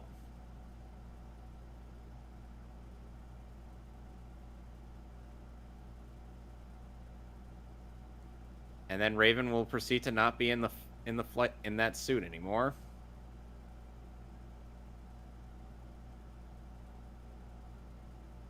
Or after a while, she's like, "Oh God, yeah, that's that whiplash."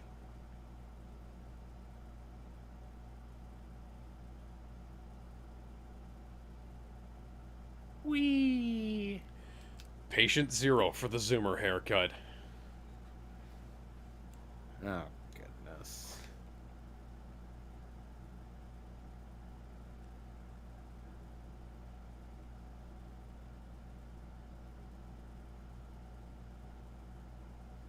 You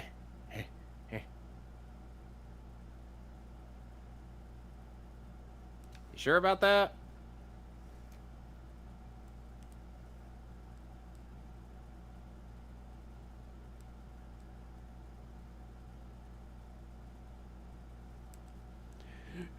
Flying indoors swear- might have been a bad idea in hindsight. Now we have to fight a literal goddess. Storm, who is also an Omega level mutant. Well, it's a good thing they brought Jean Grey with them. And Scott. Yes, and not Beast, who's basically worthless in this fight.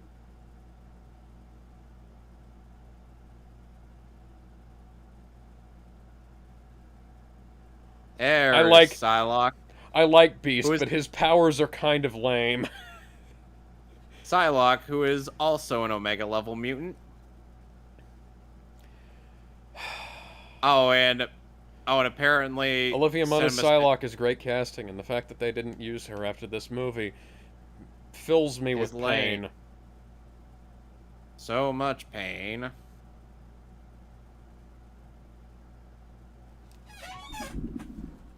By the way, you know how the Apocalypse storyline had ended in X-Men Evolution? No, I've never watched X-Men Evolution, I don't think. So basically, it's like the X-Men and the Brotherhood of Mutants, along with Spike and his gang, and take on the Four Horsemen, and essentially HR, and essentially and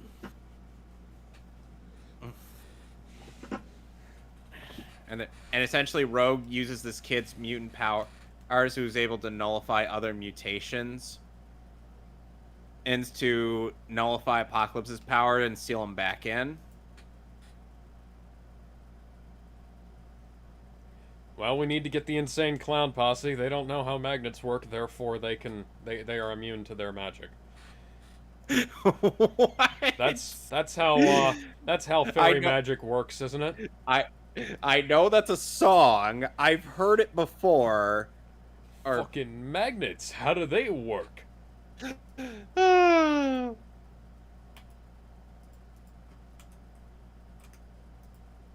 You have this one woman whose last name is Maximoff.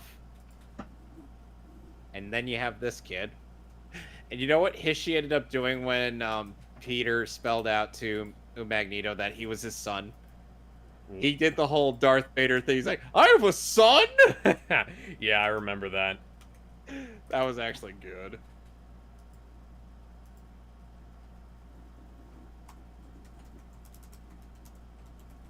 Spit it out, jackass.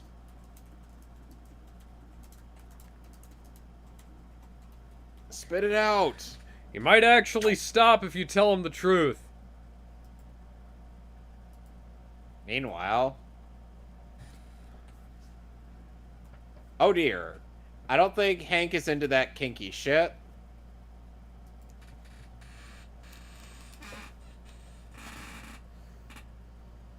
And I imagine James McAvoy having shaved his head for this. Probably. What should they... Harder, mommy. What? Nothing. No, I didn't mean like that. The safe word is rawr.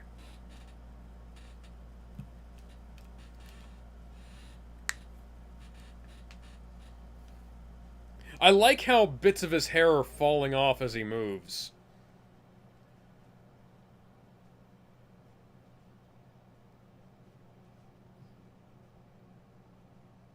Owie.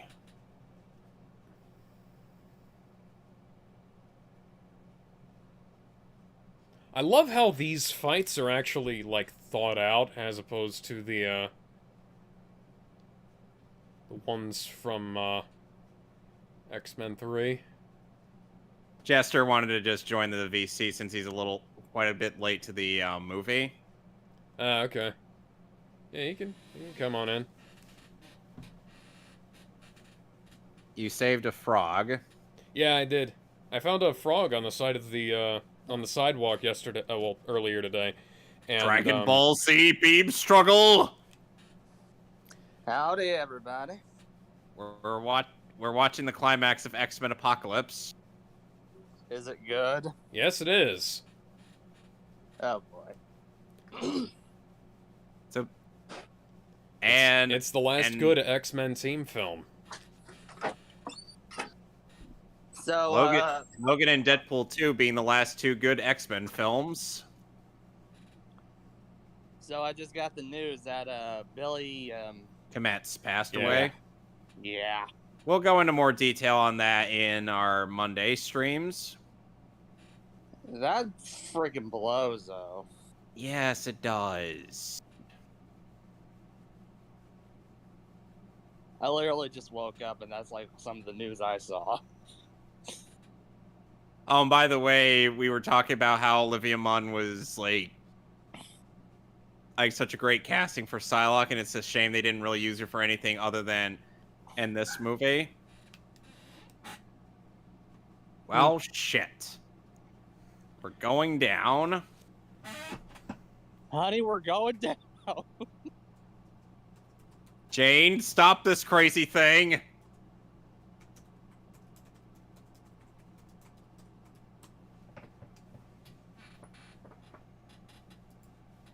Aw, that's mean. Someone said voice actors seem to have a low life expectancy. Like every week, one of them drops dead. Since when? I don't know, but this guy's being a fucking dick. Get out of there, Warren. Get out of there, Warren. Warren. Well, at least Psylocke had the fucking sense moron. to get out of there.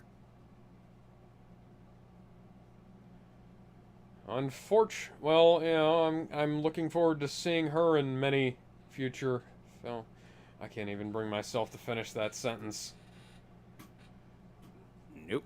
But yeah, I found a frog dried up on the sidewalk near the gym. So I went back in, grabbed a water bottle out of the trash, and cut the top off with my Swiss Army knife, and put the little guy inside and dropped him off by a nearby swamp. It's amazing how quickly he revitalized once he had some water near him.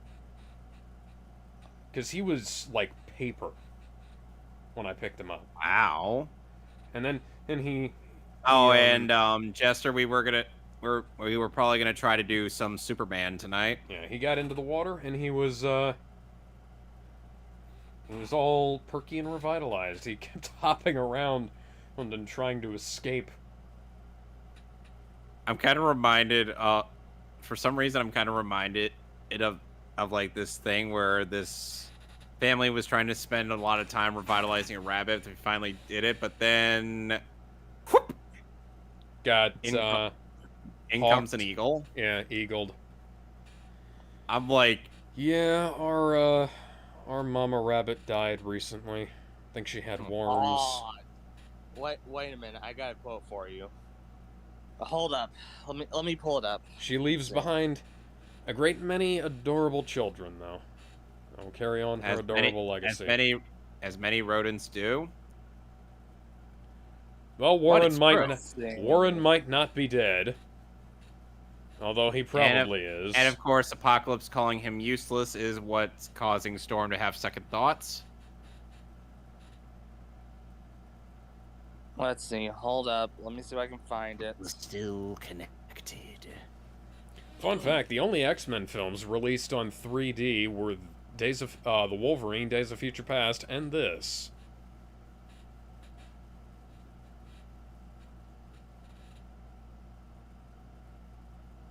Note how I said released on 3D, not in 3D.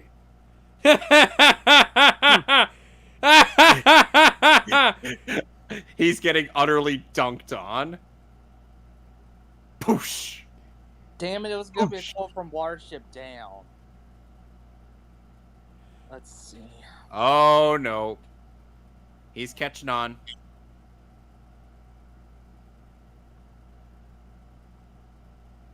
So Alex, I'm guessing you would not want Guy Gardner in our thing.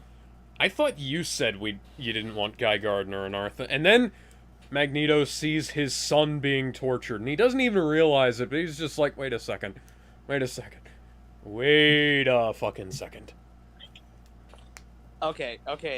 You said your rabbit died, right? Yeah. My heart has joined 1,000 for my friend sub running today. Aw. And him?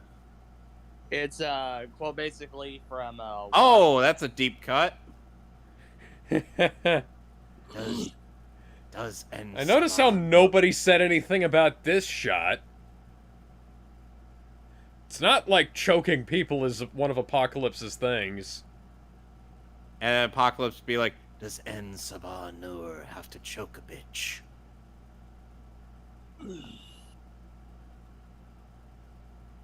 How do you know Wayne Brady?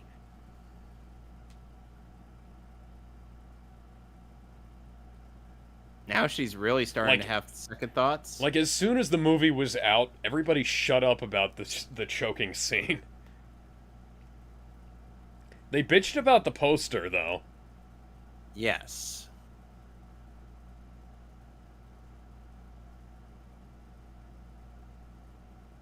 Am I on? Yeah. My freaking internet cut out for a second. That's alright. I didn't even notice, actually. What exactly was she trying to do with, like, her shape-shifting powers? Or to get out of that grasp? So how exactly does Mystique's shape-shifting powers work? Is it only just like Nah. I mean, she obviously shapeshifted a sword.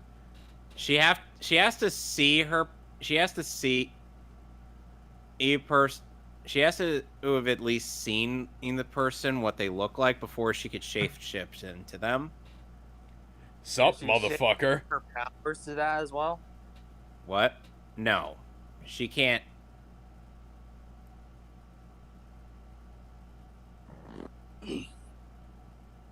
It's not so fun, is it? Oh, God. Bitch.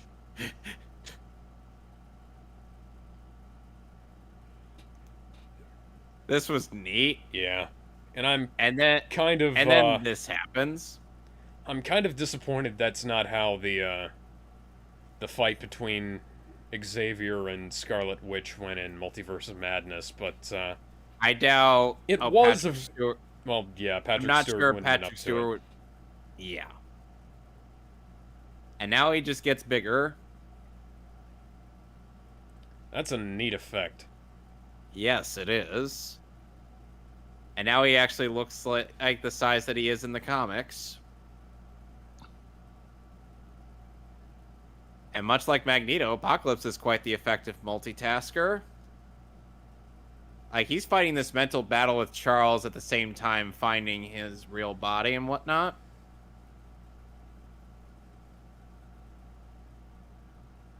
Boosh! I actually found some Age of Apocalypse action figures at one of the local stores. Do they have Kung Fu grip? No. Then I don't want them. Oh, this is also a neat shot.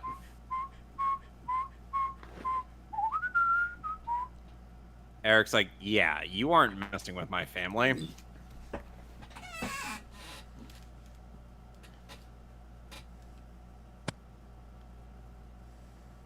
I see the dog tonight is very annoying. Magneto might be more powerful than you, Mr. Apocalypse Man. Funnily enough, And you made him more powerful than you too. Funnily enough, in the Apocalypse arc in X-Men Evolution, Magneto tried fighting in Apocalypse, but then he kind of made him disappear.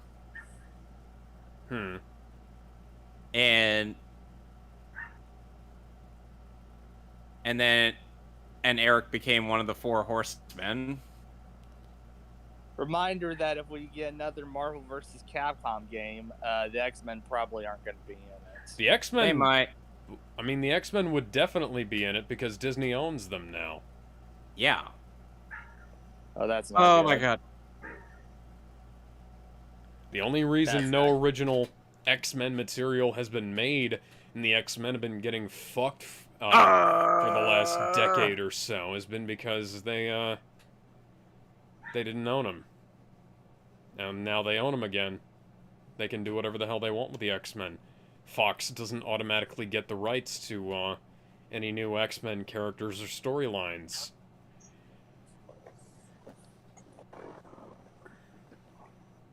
Get over here.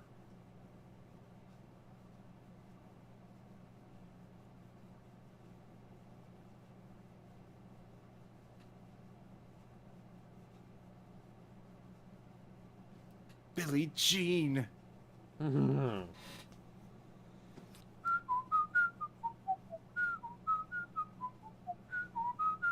She's like, yeah, go get him, buddy. With your useless powers.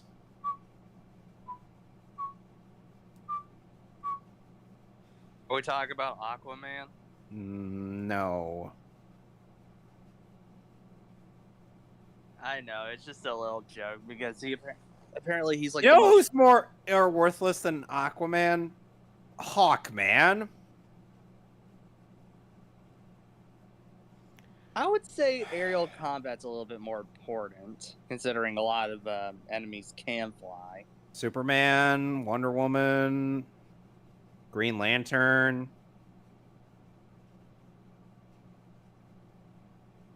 Need I go on? I never said he was the only one. Yeah, but when it comes to aerial combat, there's more.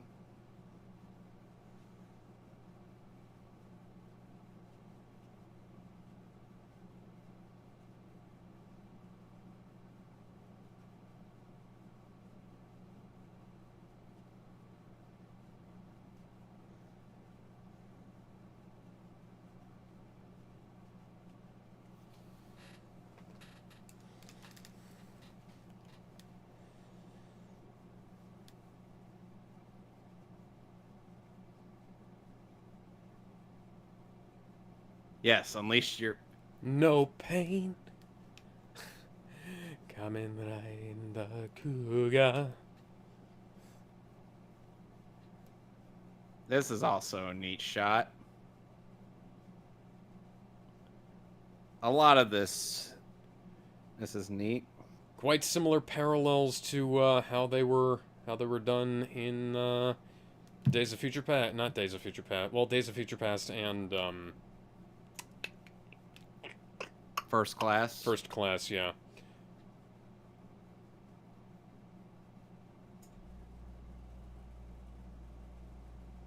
She's walking on air. Walking on sunshine. Oh. I'm walking on sunshine. Unlimited power. You're the Sith Lord. You're the Sith Lord.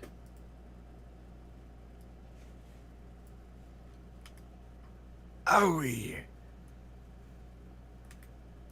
You turned her against me. What? No. What? No. Ewan McGregor. Aw. Ewan McGregor. You have Yeah, done that to yourself. You will not take her from me. No, he fucking isn't.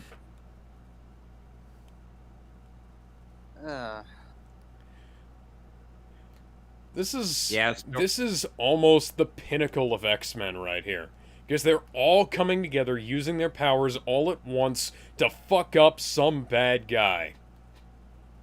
Yep. And Apocalypse realized that this is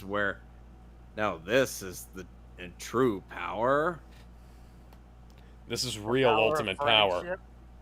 No, the power of the Phoenix. No. That's the power of love.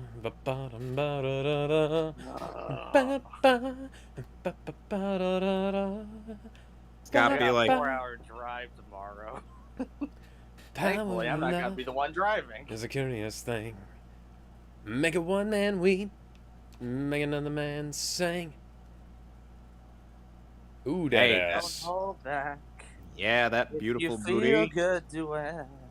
Don't hold back. If Hey, you we could feel use you on our team. What do you say? No. God No. damn it. No, I've read the script for the next movie. It looks like shit. Okay, fair enough. Go be in a better movie. Come on. Moira, if that's your attempt at CPR, you need to be recertified.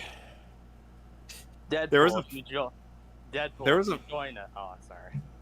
There was a funny bit in the outtakes where James McAvoy is just like, I got his eyes rolled in his head. He's like, yee. And at one point near the end at the end of the movie, during the gag reel, old Charles, or not Charles, Hank is like, "School's for shitheads." You guys need to watch the gag reel. It's fucking hilarious. I think I've seen part of it. I've seen some of the outtakes. Oh, you need to see the whole thing.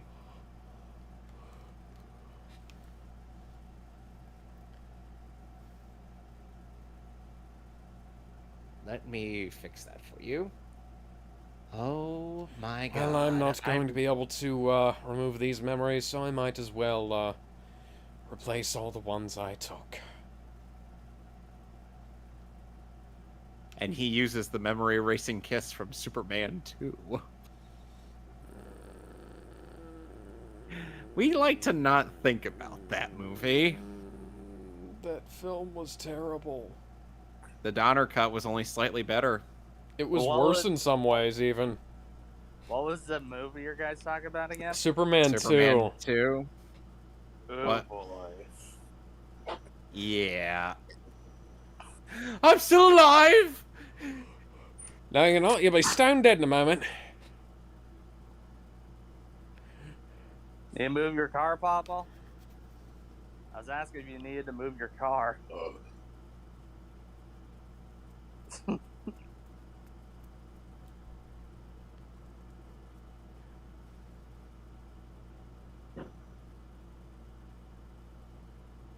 God.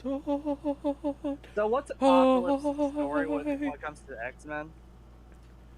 Apocalypse is like one of the first mutants, if not the first mutant.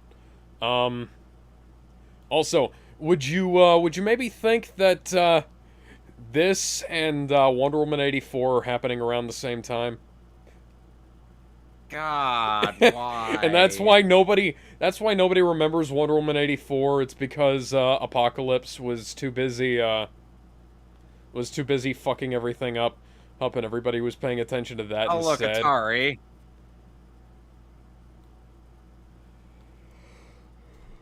Listen to your father. Maybe next week? No, you are my father.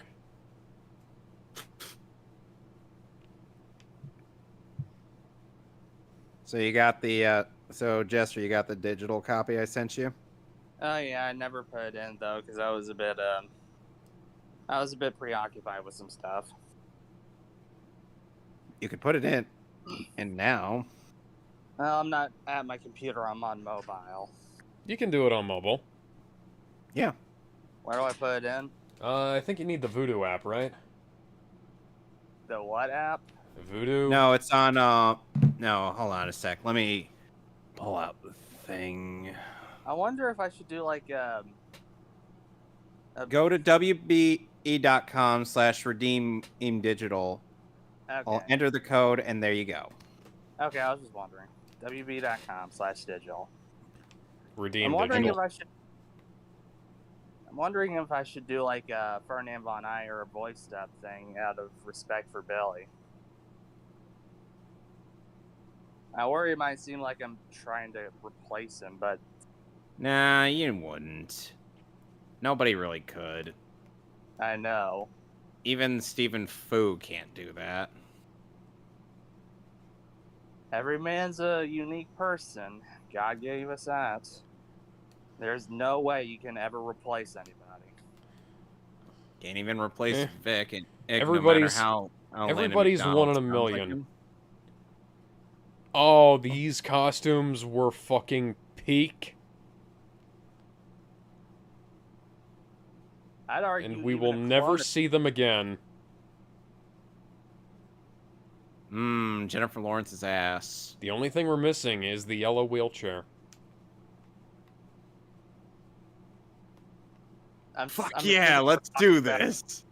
I'm assuming we're talking about Oracle right now. No.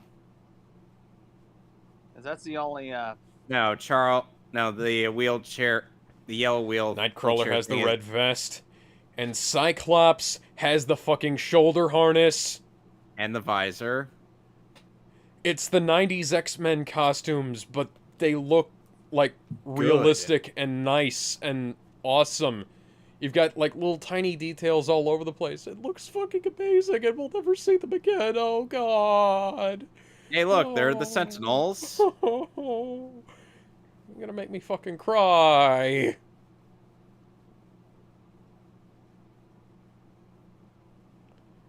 And that's the end of the movie. 8 out of 10. Yeah. Simon Kinberg, who will then direct the next X-Men team-up movie. And have to put up with not only Fox's bullshit, but Disney's bullshit, and wind up putting out one of the worst films in the history of filmmaking. No, I think what he did was just like, it was just like, with the combined amount of bullshit, he's just like, fuck it. I give up. Shit, I'm out. So on a more kind of like F. Gary Gray. I think that's who directed Men in Black 4, Men in Black International. The Men in Black film we don't talk about. So I thought what are you talking about? There's no Men in Black 4. No, there's not.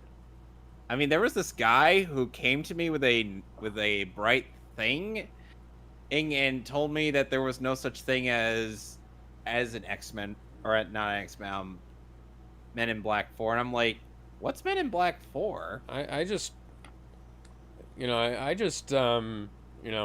proceeded to go to my nearest proprietor of alcoholic beverages after seeing that film. And I didn't drink anything, but I did drown myself in a barrel of beer, which caused enough permanent brain damage that I'm unable to recall that night. And somehow you have less brain damage than Marky.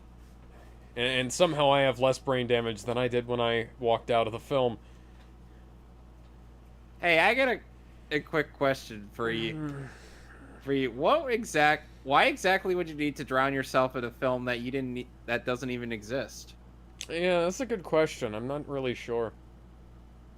So, on a lighter note, I think we all know about the fact that the memes do not benefit movie sales. Morbius made like it basically made like a free $83,000. So. And then Jared Leto got a script that read, Morbius 2, it's Morbin time. Oh, he can be an asshole sometimes, but I love that man. And he gets into things a little too much. Oh yeah, defeated Blob. Yeah. But he's got a good sense of humor. He's a bit of a cultish personality, but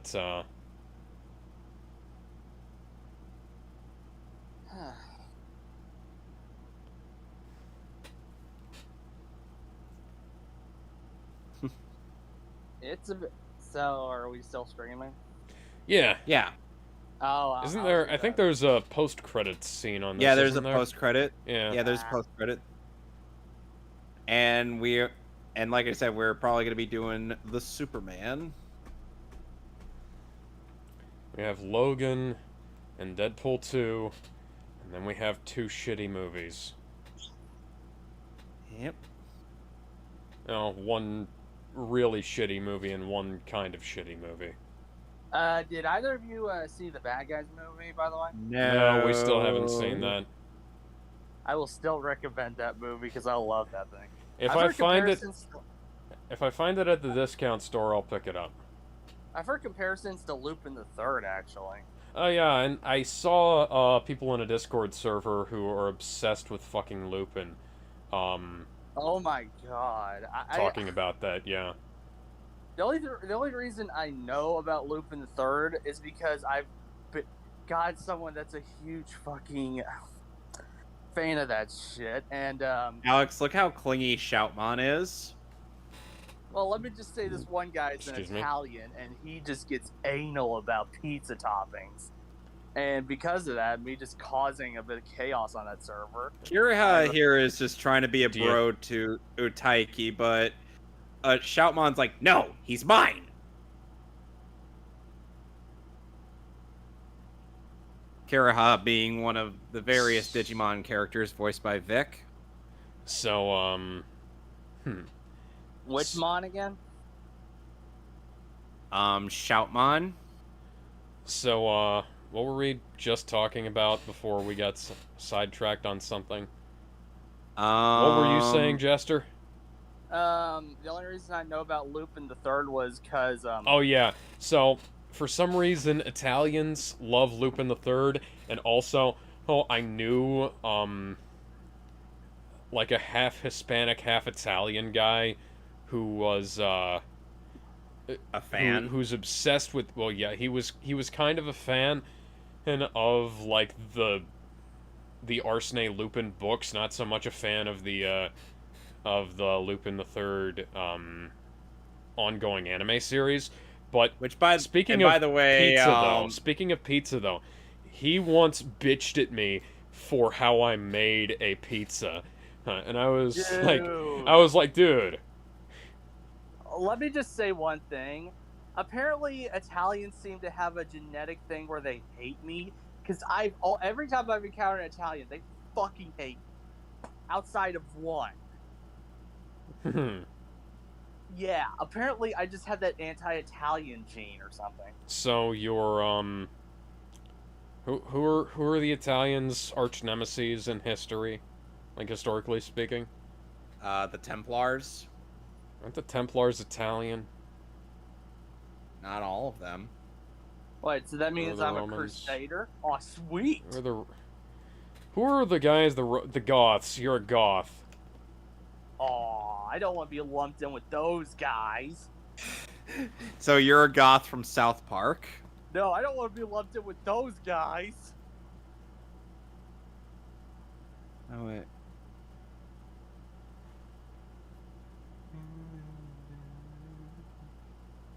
I want to be a crusader. A Stardust Crusader? Oh my god. Goth Dust Crusaders. I hate you. I love hate you. This. I love you too.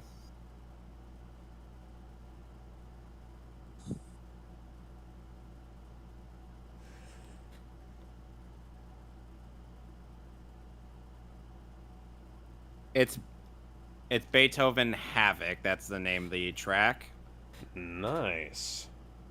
Oh yeah. I'm on a podcast, by the way, and we were doing the topics. I wanted to do a topic on Sega IPs because I'm a huge Sega fan, so to speak.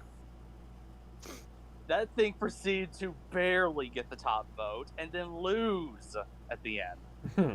And what happens again? It gets recommended again. And it's barely at the top vote. And it loses again. Symphony Number 7 is the name of the Beethoven track. Okay.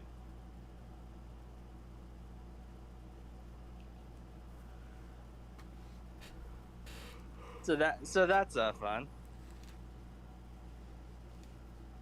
They make Bruce Lee references.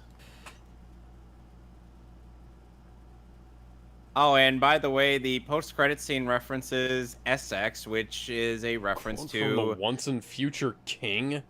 I thought the Once and Future King was public domain. Anyway, Nathan is a reference to Nathaniel Essex, aka Mr. Sinister, who is quite the powerful mutate. Okay, it was based on Lamort D'Arthur. It is not public domain yet. Hold up. It was originally published in 1938 to 1940. They're sucking up all those bullets. Cleaning up all the blood. Viscera cleanup detail reporting for duty. Here comes the Men in Black. Galaxy schedule just got fucked, though. Defenders. We gotta do the Men in Black movies one of these days. I've the not only seen any of the three. Men in Black movies at all. The only three. I've not seen any of the Men in Black movies at all. There Are are they good? only three. They are very good. Men in Yes. Black 3 ended on one of the greatest notes of any trilogy of films. Yep. SX Corp, or Mr. Sinister, has blood of Wolverine. The making and authorized distribution of this film supported over 15,000 jobs and blah, blah, blah, blah. Went by too fast. And I God. don't usually like time travel retcons and stuff like that, but Men in Black 3 did it very well. Yep. Now, if you'll excuse me, I'm going to get Superman put in. Yes.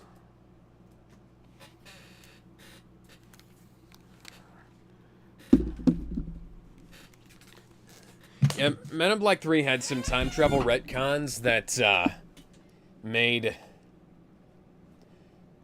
integrated some of the aspects of the story a bit more tightly than they had been previously. And in some cases, I will give a lot of justifiable shit to people for doing stuff like that. But the thing is, Men in Black 3 is a really tightly written movie. So, it's at the risk of sounding like an asshole, Yeah. has anyone noticed that within the last month, prices on gas went up by 50 cents? Oh, yeah, I noticed that. I've been noticing that quite frequently. And the worst part was, I was like, are you fucking kidding me? Every week seeing that shit rise. Get higher than a certain president's son. Well, that's... If you should go... Ow! Mr. Incredible just headbutted me in the dick. Uh-oh, Mr. Incredible's bought out by the president. He's trying to stop us. Ant-Man's flying away. He doesn't want to be associated with this podcast. Okay, so... Oh, We're on disc 2, right? Yes, we're watching... And, Jester, we are watching The Main Man. Okay, hold AKA on. Let me get to my laptop real quick. Alright, take your time. Yeah, I have a figure of Mr. Incredible on top of my Xbox, and it fell over and literally it headbutted me right in the dick. I wish I was fucking kidding. That hurt. That actually hurt. I didn't expect that. It's a tiny plastic figure. Would I feel like an asshole if I said I'm a little mad that Nikocado Avocado outlived everyone that passed away this year? Nikocado Avocado is a fucking asshole. Who The are worst part you? is- Who even are you? Let's see where. It's Warner Brothers / digital, right? Yes. Okay, where's the code thing at? Check the DMs. No, I mean, like, where do I put the code in? There should be a way to put it in. Like,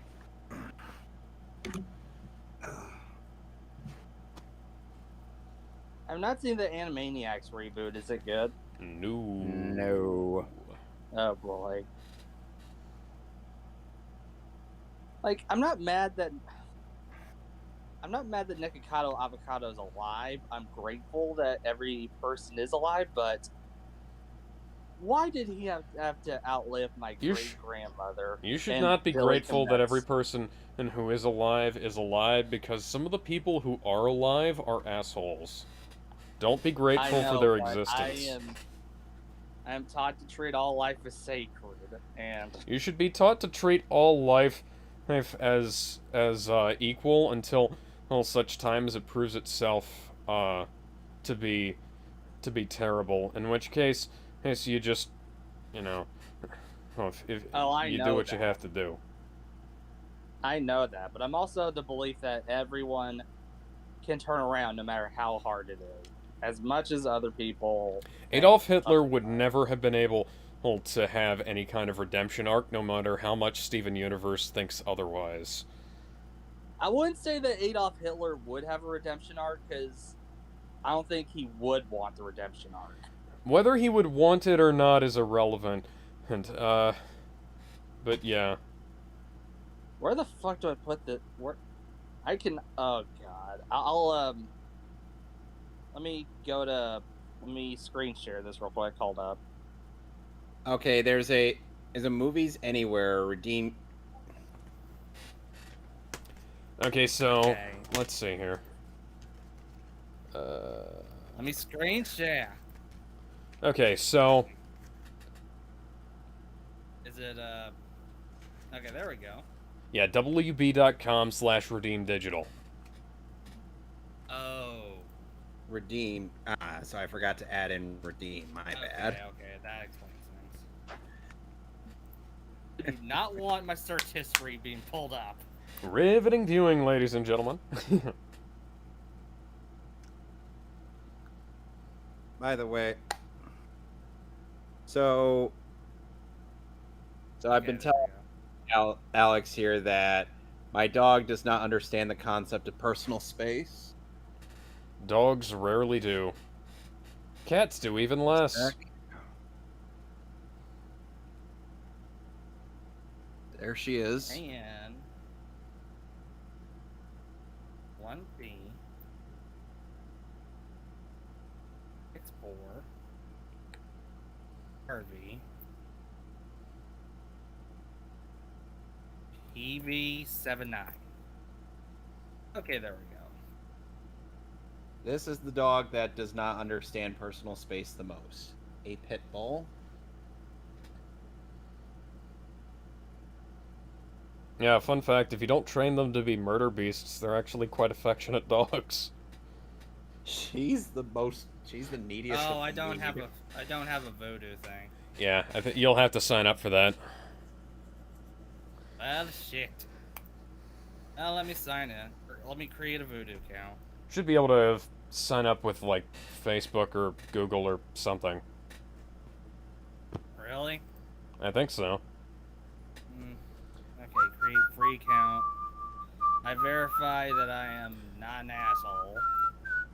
You verify of many things. Alex, I just noticed this. Look at the back of the box here. Look at Darkseid.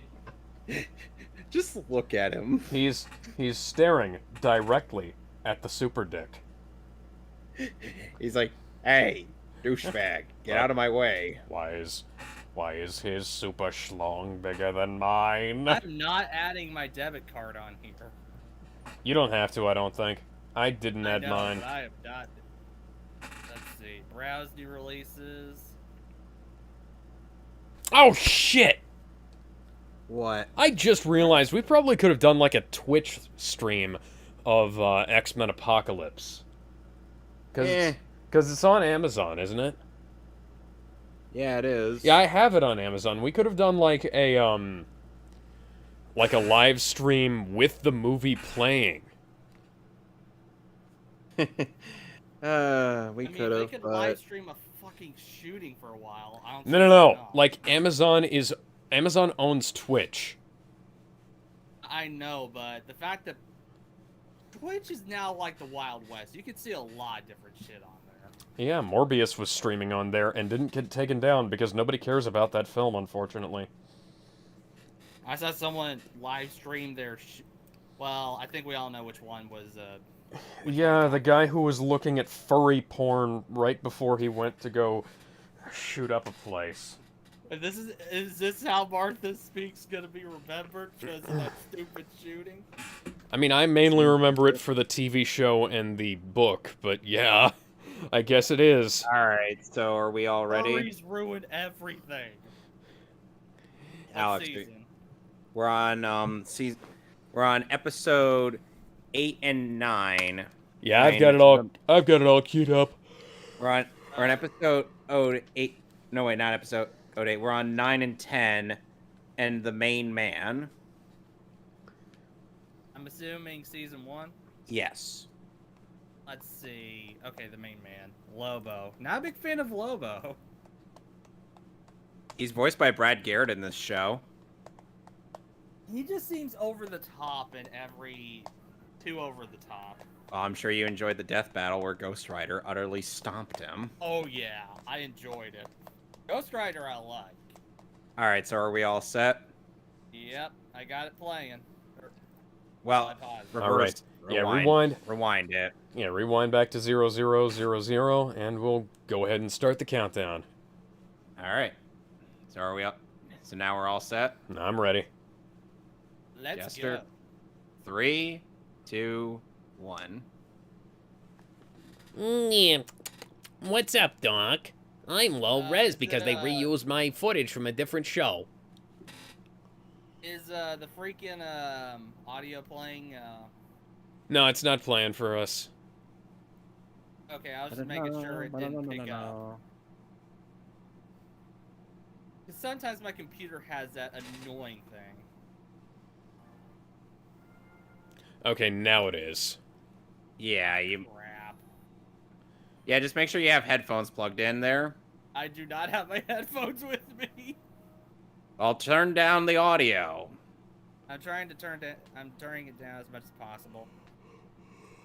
Yeah. Okay. Oh, Parasite, we miss you. And here's I a heard scene is from one this of the weaker episode. adaptations of Superman. Nah. Yeah, a lot of people love this version. I love it to pieces. Yeah, it's quite good, I'd say. Oh, look, there's the pod I meant, Superman like, came weaker in. There are powers, certainly actually. weaker adaptations of Superman. Superman Oh, he's Returns. talking He's talking about weaker, as in, weaker in terms of power scaling. Yeah. Oh, in terms of power scaling, not in terms of, like, quality? Yeah, that's what I meant. Oh, okay. If I meant by quality, I'd say this is one of the shittier ones. Oh. Even though this is better than most other Superman adaptations. Oh yeah, no doubt. Yeah, quite significantly. Why? Let's see. And like I said, Alex, if we're going to make our adaptation enough stuff work, we may have to keep Emil Hamilton from dying. Okay. Because remember, he died in Man of Steel. Yeah, we can fix that. We've fixed a lot of other things. Yep. Can you And fix the price on jerky in general? Because that shit's a lot expensive. no. I'm so bad that one of my favorite snacks has to be so expensive.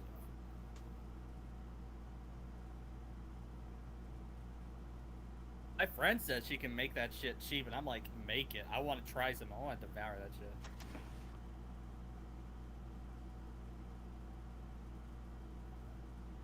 Indeed.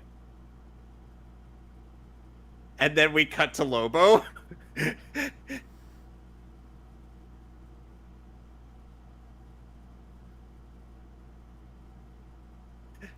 Oh, This is like the steaming load. I love this show. There was a short-lived Lobo animated series on I think the Cartoon Network I saw website. that, actually. Spooge. God damn I'm a fan it. of Lobo because he seems like Ollie is a parody of every bounty hunter character. It's just Lobo also sounds like he's Hulk Hogan by way of the Macho Man. I mean in general, not in this show. I mean, So, Brad Garrett. It's funny how Brad Garrett has probably the best Lobo voice. David Sobolov has a good Lobo voice in Young Justice, I but fucking love Brad Garrett as a voice actor. Or as an actor in general. I mean, I love Everybody Loves Raymond. and Brad Garrett, fun fact, had voiced the Krang in TMNT in the second TMNT movie produced by Michael Bay. I've heard that Michael Bay's movies are horrible, but I'm yet to Yes, see The they second are. Ninja Turtles movie was actually really good. The first one was shit. Yeah, I haven't seen the second one. I've only seen like Doug Walker's review of the second one. It's an actual Ninja Turtles movie. Why would you want to watch a review that's shit? No, it's just. Well, it also had James Rolfe and Black Nerd. Yeah. I know. Black Nerd comedy used to be decent, and as time's gone on, he's gotten lamer. Oh, Doug? No, Black Nerd comedy. Ah, okay. James Rolfe, at Doug least. is... Sadly, James Rolfe is the one that aged the best out of all of them. Oh, yeah. Irate Gamer actually got really fucking good a couple of years back. I saw him do like a collab with AVGN. Oh, That was great. I was like, wait, seriously? Are you kidding me? Oh, And that was they rolled a it. fucking great episode. Like, Irate Gamer's review of that game was better than James's, and James's appearance in that episode was fucking hilarious. I kind of liked how he went into some of the details around the game too. Ah.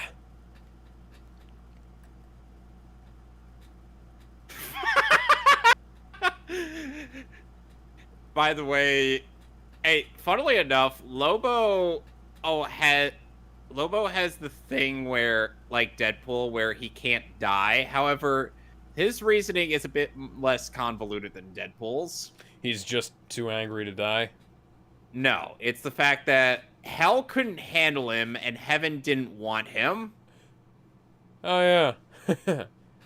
He was that bad a dude. So they're just like, no, you are staying alive. We do not want you. That's the dumbest reasoning I've heard. It's better than Thanos cursing Deadpool all to just live forever just so he can't and be with the lady that Thanos simps with. Simps for. It's clear that Lady Death doesn't want on Thanos, but Thanos like, no, I must sip. Fucking hell, they have Starro. I am going to put my giant purple penis inside your skeleton vagina.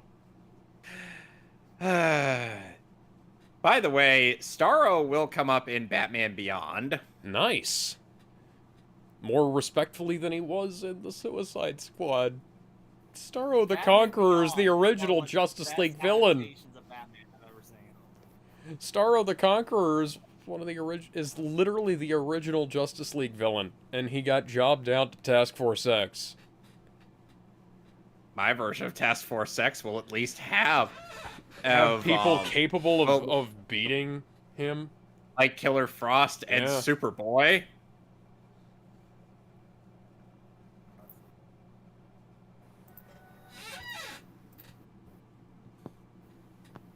Breaking news!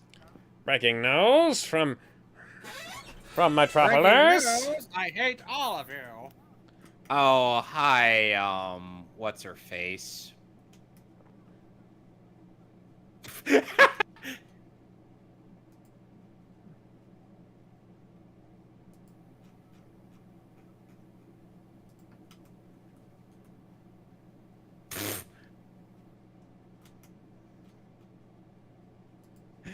I just love how Lobo's like, yeah.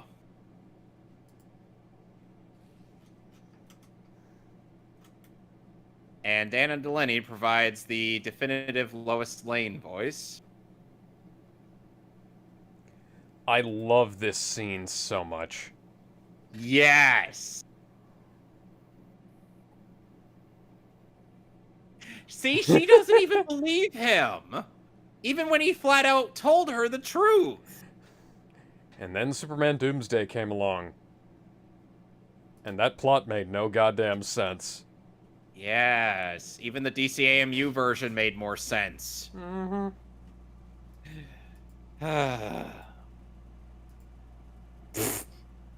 He was quick.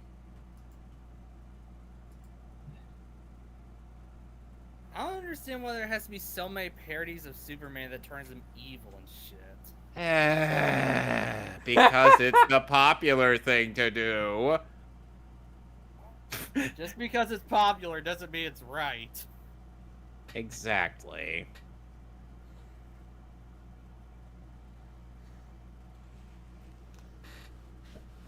At least Invincible was a good show with good characters and a good comic. Yeah, it's like there's stuff in the show that's better than the comic, and there's stuff from the comic that's better than the show. Amber's obviously not one of the improvements of the show. She's worse in the show than in the comic. Although largely they both are quite Pardon my good. language, but I heard Amber becomes a cunt. Yeah. Is that true?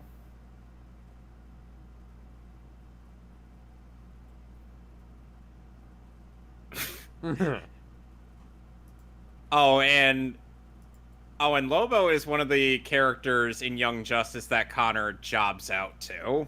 Well, at least that makes some level of sense.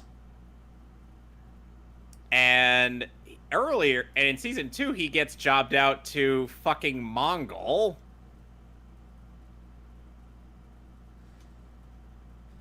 And again, he doesn't even get any stronger between seasons. He's just...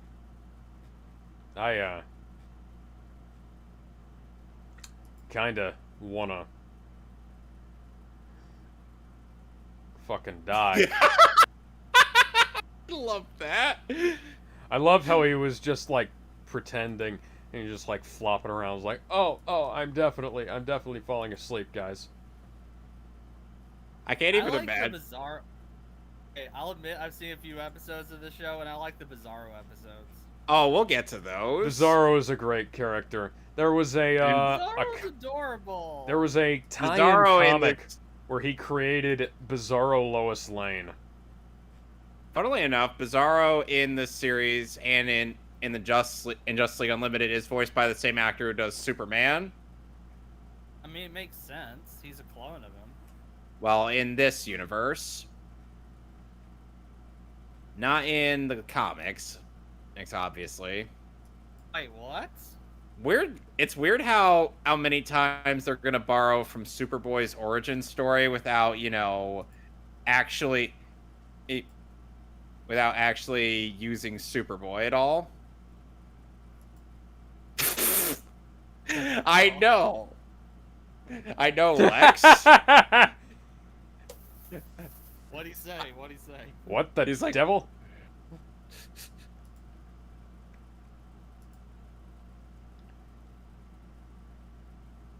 Oh no, it's going to obliterate LexCorp. Whatever will I do? Oh. No way, it's a train. It should have been LexCorp, and Superman should have like, looked around and then sighed. Fine. You want me to just imagine that for Superboy? He just looks at LexCorp. He's like, guess I'll save Lex this time. Yeah, Superboy is, probably like, would tussling save with Lex no Lobo, matter what. and he's like, He's like, should I?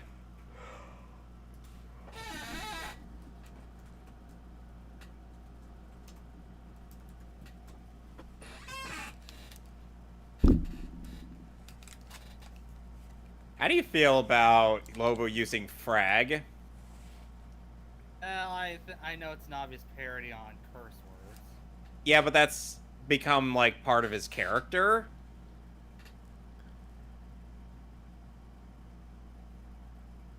By the way, Lobo does come back in Justice League, voiced by Brad Garrett. They have him temporarily in the league. Really, Lois? What do you think you're gonna accomplish here? She's gonna accomplish as much as Mary Jane did in Spider-Man 2. I'm still mad about Mary Jane. I'm now picturing the that scene from the end of the first Spider-Man. It's like, you mess with Metropolis, you mess with all of us. He just eats the pipe.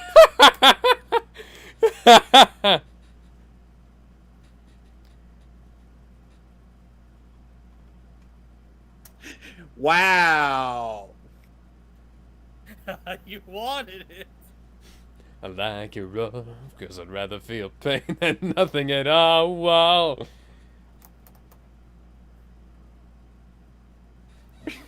Lex Luthor is just what the fuck.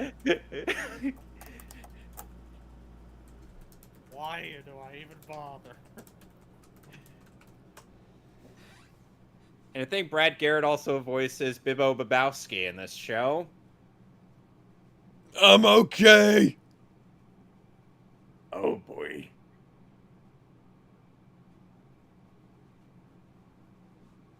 There is a bit of a weird post-credits gag in in Young Justice season 3 when Lobo shows up and has his finger severed.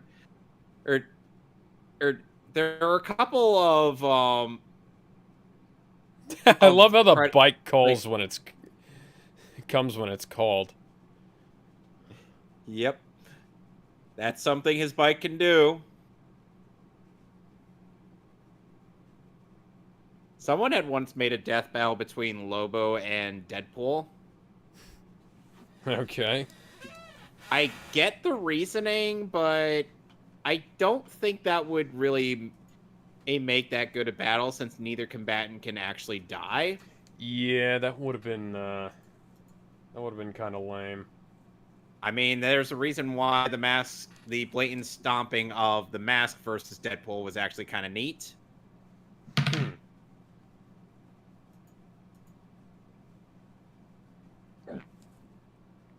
Excuse me.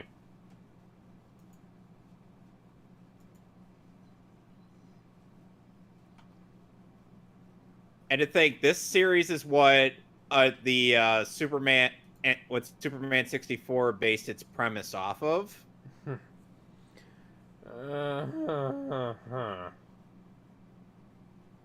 Pew!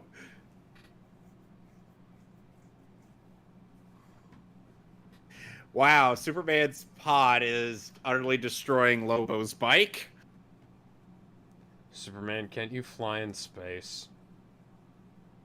He doesn't know that he can. Plus, that lead suit is in case of kryptonite. Yeah. Isn't kryptonite? See, now he's just, flying in uranium? space. Yeah, but here's the thing, that kryptonite is pretty much everywhere in space.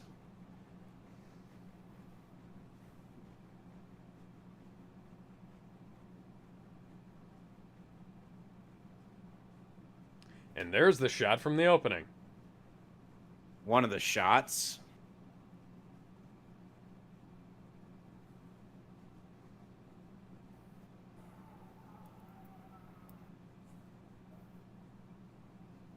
Why'd they want this guy dead, anyways? I think they just want him because they're collectors. Yeah. Why don't they just raid the city of Kandor that Brainiac has? You really expect them to try to take on Brainiac? Well, he's the only one of his kind, too. No, he's not. Based on the fact that Brainiac 5 exists. Okay.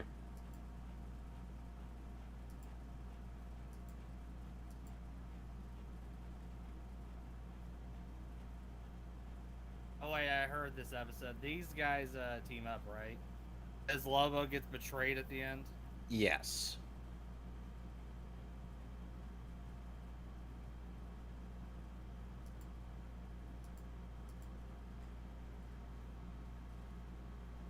Oh my.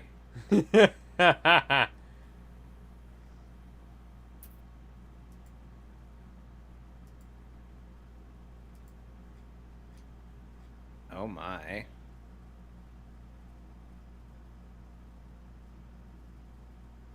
Why does that sound like spook? Why does that sound like splooge? You.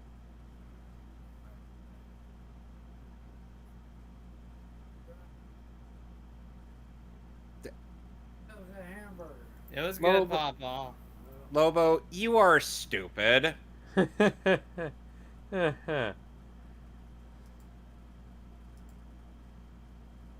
And Lobo could literally repopulate the race just by severing his limbs. Mr. Kent, you could populate a planet. To be continued.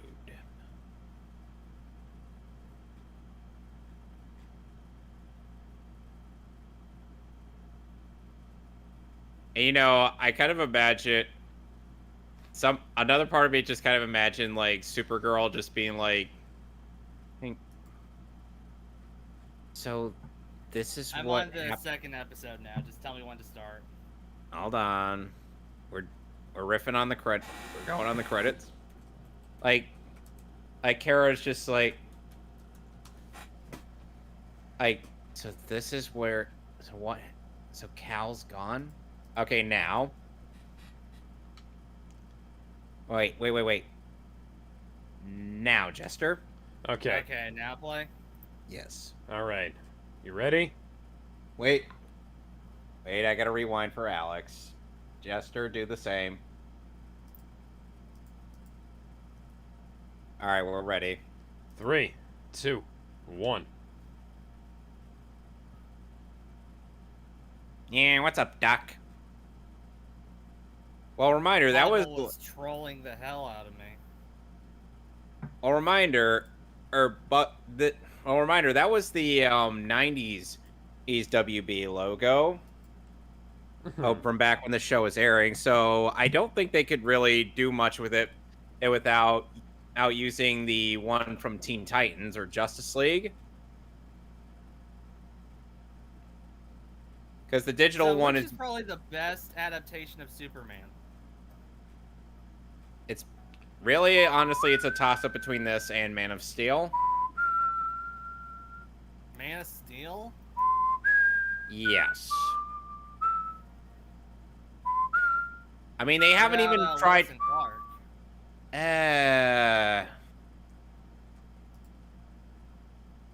Well, I mean, Superman and Lois, I've heard good things about it, and Tyler Hoechlin does do a good Superman.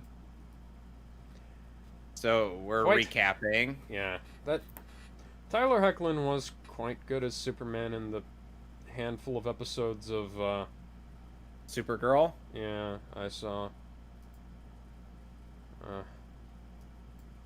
So, and Connor's just like, wait, who took off my clothes and gave me this? This looks ridiculous.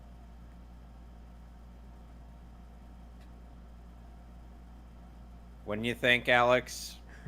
Yeah.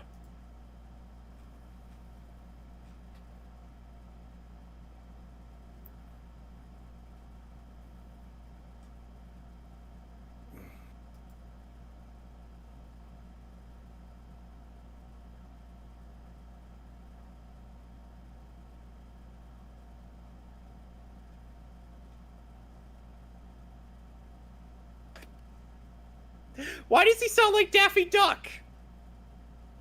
I don't know. Oh, he spits out leeches.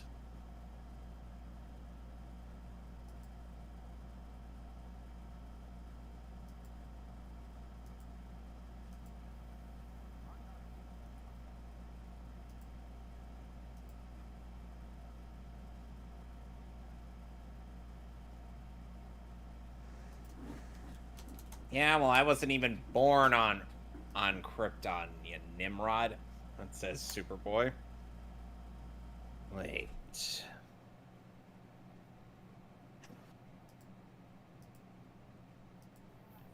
Oh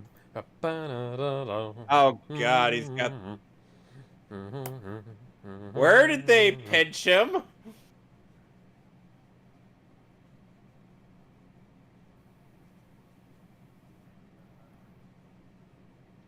Dumbass. There's sex spots. It's all coming back to me.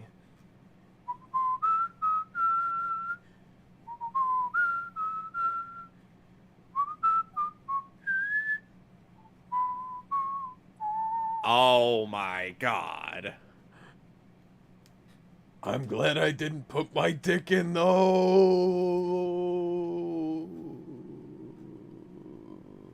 Normally it's supposed to be the guy that shoots.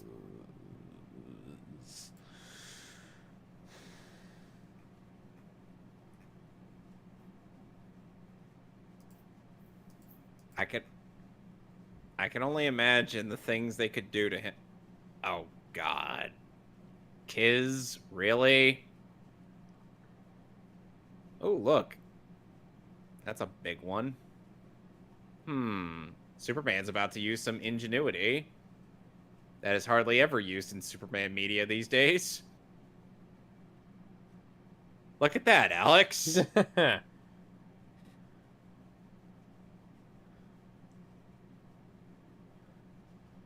Yeah, people forget Superman is really fucking smart. Yeah, they like to think that he's just the punchy guy. Ow. Superman used to use like really smart tactics to fuck with supervillains back in the golden age. When we get to an episode where Clark has to fake his death, you will see how smart Superman could be. There was a one of the Golden Age comics where Clark Kent was hired as an actor to play Superman in a movie they were making of him. Yeah. That's hilarious. And somebody he was like, oh, I'm gonna shoot Clark Kent, and then they shot him and the bullet bounced off, and he was like, I knocked Clark Kent out and left him in the back.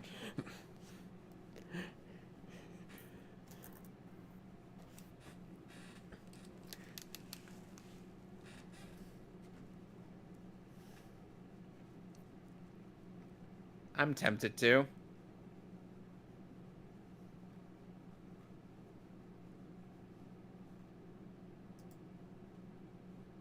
He could take them out.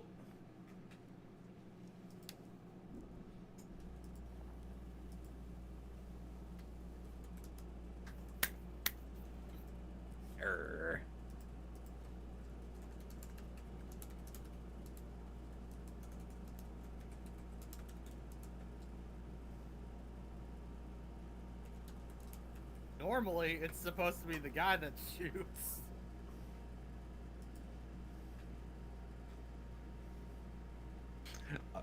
Oh dear.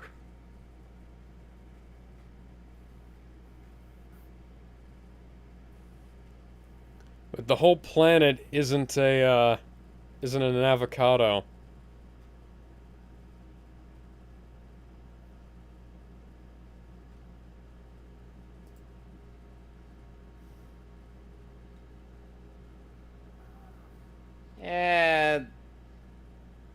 Well, yes.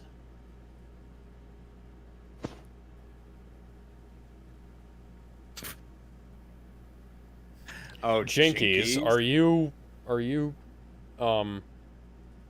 Velma from Scooby-Doo, thank you. Jinkies.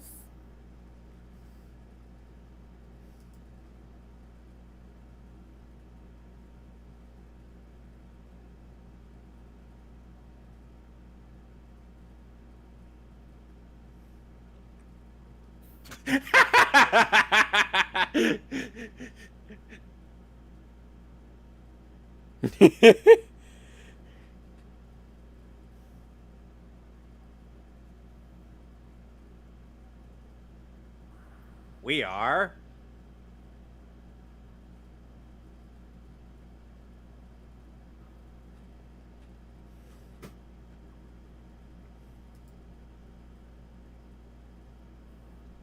We will be right back after these messages. We are now back. I wonder if this show follows like a 2-act structure as opposed to a 3-act. Well, it's already part of a double act, so kind of makes sense that it wouldn't be full on 3-act. You mean like Teen Titans? Yeah. Because every episode of Teen Titans is a 3-act structure.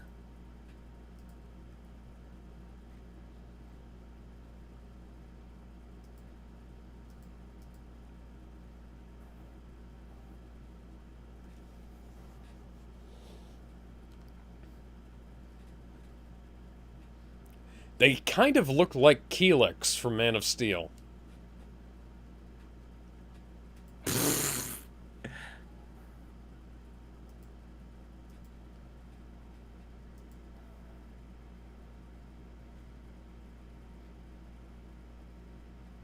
Never too big a fan of the badass bounty hunter trope, to be honest.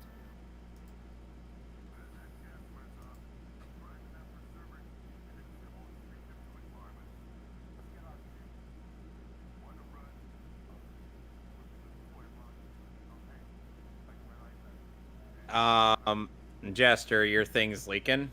The audio. What thing? The audio. Ah, crap.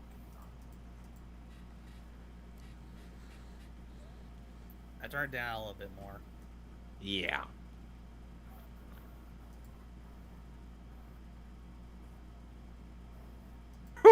Whee! Oh, great. They're in the pit to battle the Rancor.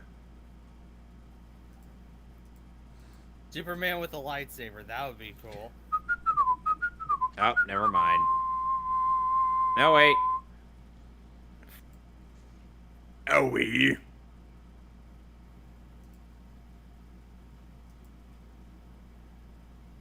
You know who voiced Lobo in the death battle, Alex? Who was it? It was Jason Marnoka, who also voiced Deathstroke in that battle. That makes perfect sense. And funnily enough, Marnoka is the one who did the Macho Man Deathstroke Savage voice. Deathstroke is ready. Now Deathstroke is ready. Lobo's just sitting there like draw me like one of your French Zardians. I'm gonna eat lightning and crap thunder. Oh boy. Oh, he skinned that thing Whoa. alive. Holy shit. That was... Oh god, I'm naked. I can't be seen like this. Really?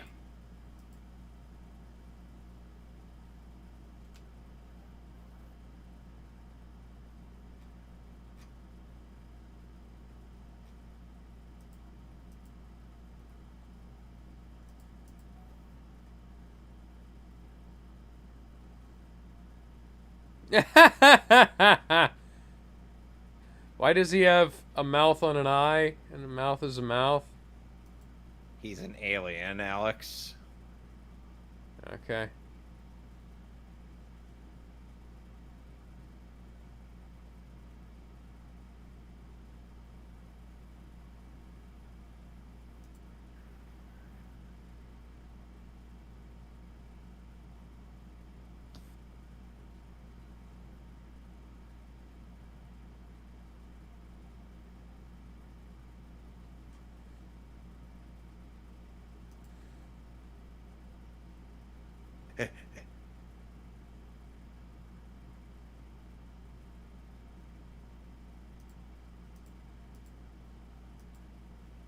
Oh, lovely.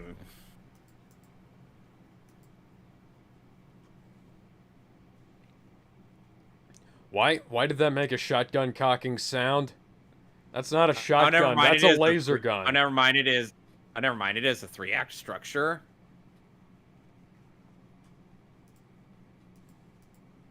If only some other shows could follow a basic 3-act structure, Alex. Like what, for instance? Young Justice. Is Young Justice good? The first two seasons are. Everything after that is garbage. And we're gonna do, and at some point we're gonna make that at one of our whipping boys. First, we gotta get How Alex come they caught lost up their powers? because Superman was under a Earlier, red. that's without their powers are Superman was under a red sun, and Lobo what and Lobo was knocked up on some gas, or is hocked up on some gas. As they made him woozy.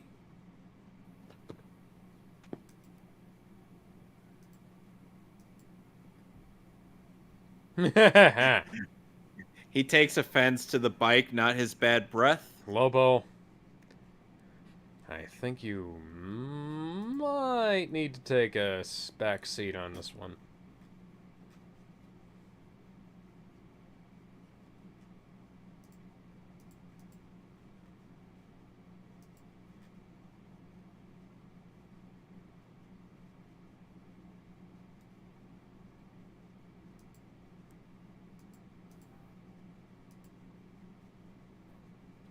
Where's Bonnie?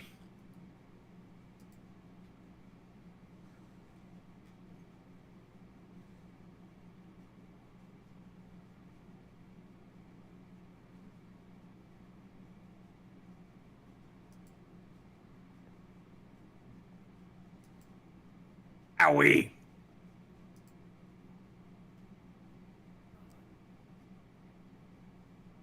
Going home.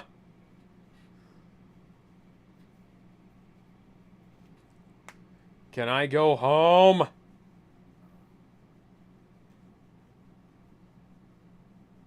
Oh. Wow, Superman's really gonna punk these guys? Because look where he's in now.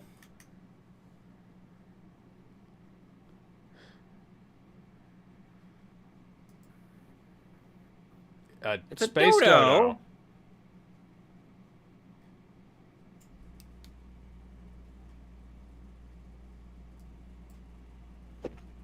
Yes, Meaning a it's world with my a yellow home. sun.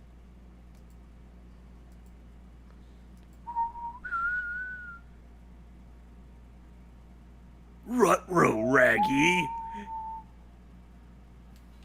Hello, Reggie.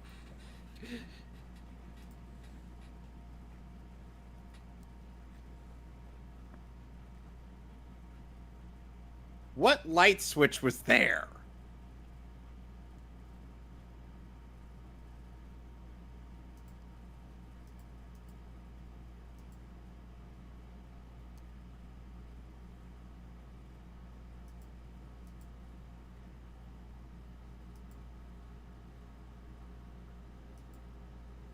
Or I will subject you to audio torture.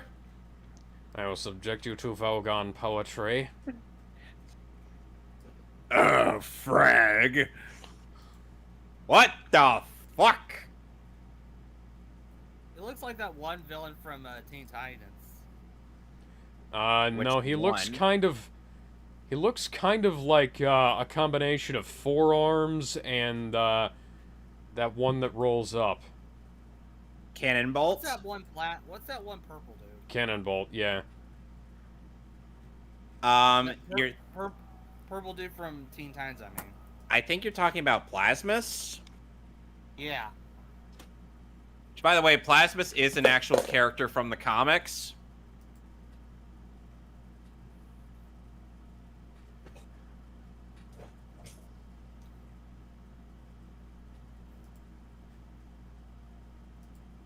All right, Lobo, I'm coming to save you now.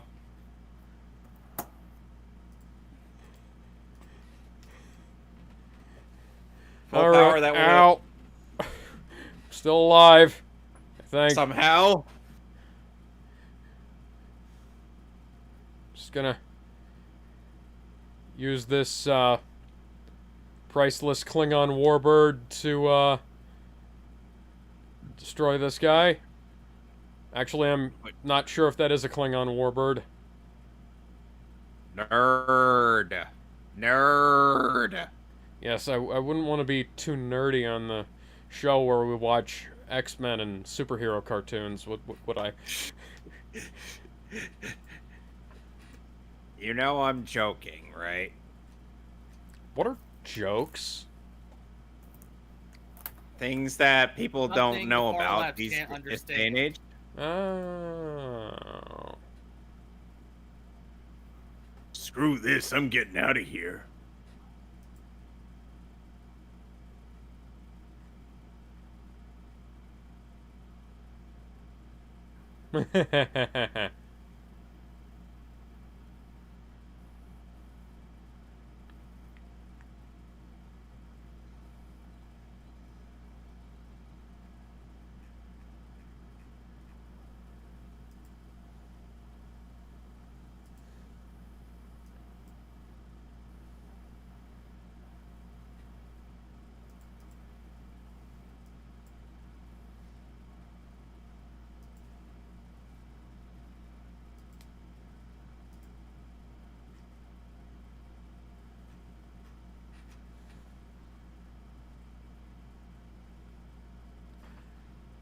No inspiration Oh. from Alien at all.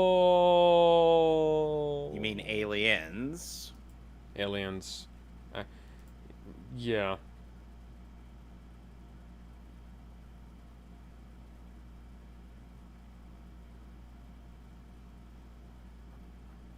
What happened? basically Lobo finally came through with his promise and told the truth, unlike those idiots. What was the promise, essentially? Basically to bring back the little guy. And what did those three say? They said that Lobo went back on his word and took another bribe. And Superman, meanwhile, has taken all the last of those creatures to the Fortress of Solitude, where, much like an actual zoo, they live in what he assumes is their natural habitats. Well, he probably stole their natural habitats from those guys. Those guys, yeah, whatever those guys were. I feel like he keeps them around for, like, sentimentality. Yeah. Reasons. Somewhere along the line, he's got a fucking Dalek, and Doctor Who shows up, and he's like, Superman, what the fuck was that? And that's the end of our Superman viewing. So, how do you feel about the main man? He's pretty cool. I like this portrayal of Lobo. Well, anyway, tomorrow we will be... about Lobo. He's alright. Well, I mean the episode. Oh, the episode was good. Well, anyway, tomorrow we will be doing the Nostalgia Critics review of Man of Steel, featuring Angry Joe. I might try to join that one. I'm not a big fan of Angry Joe anymore. Yeah, especially after he,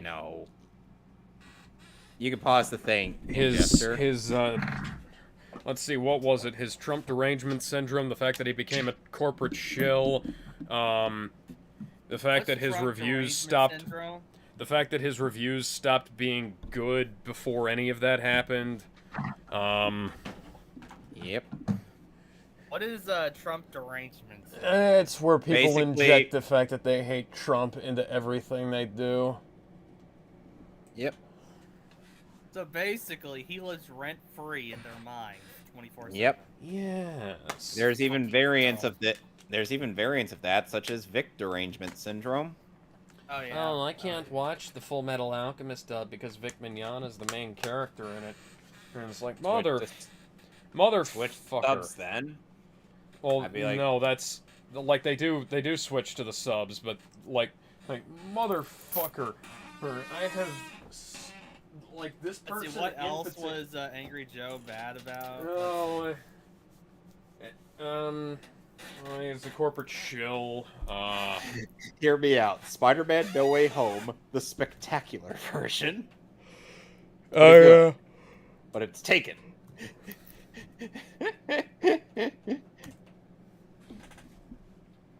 Anyway, Spectacular. and Spider-Man. next week we will be finishing up the non-MCU Spider-Man movies with TASM 2. Yes. So until then, we'll see y'all later. Bye now.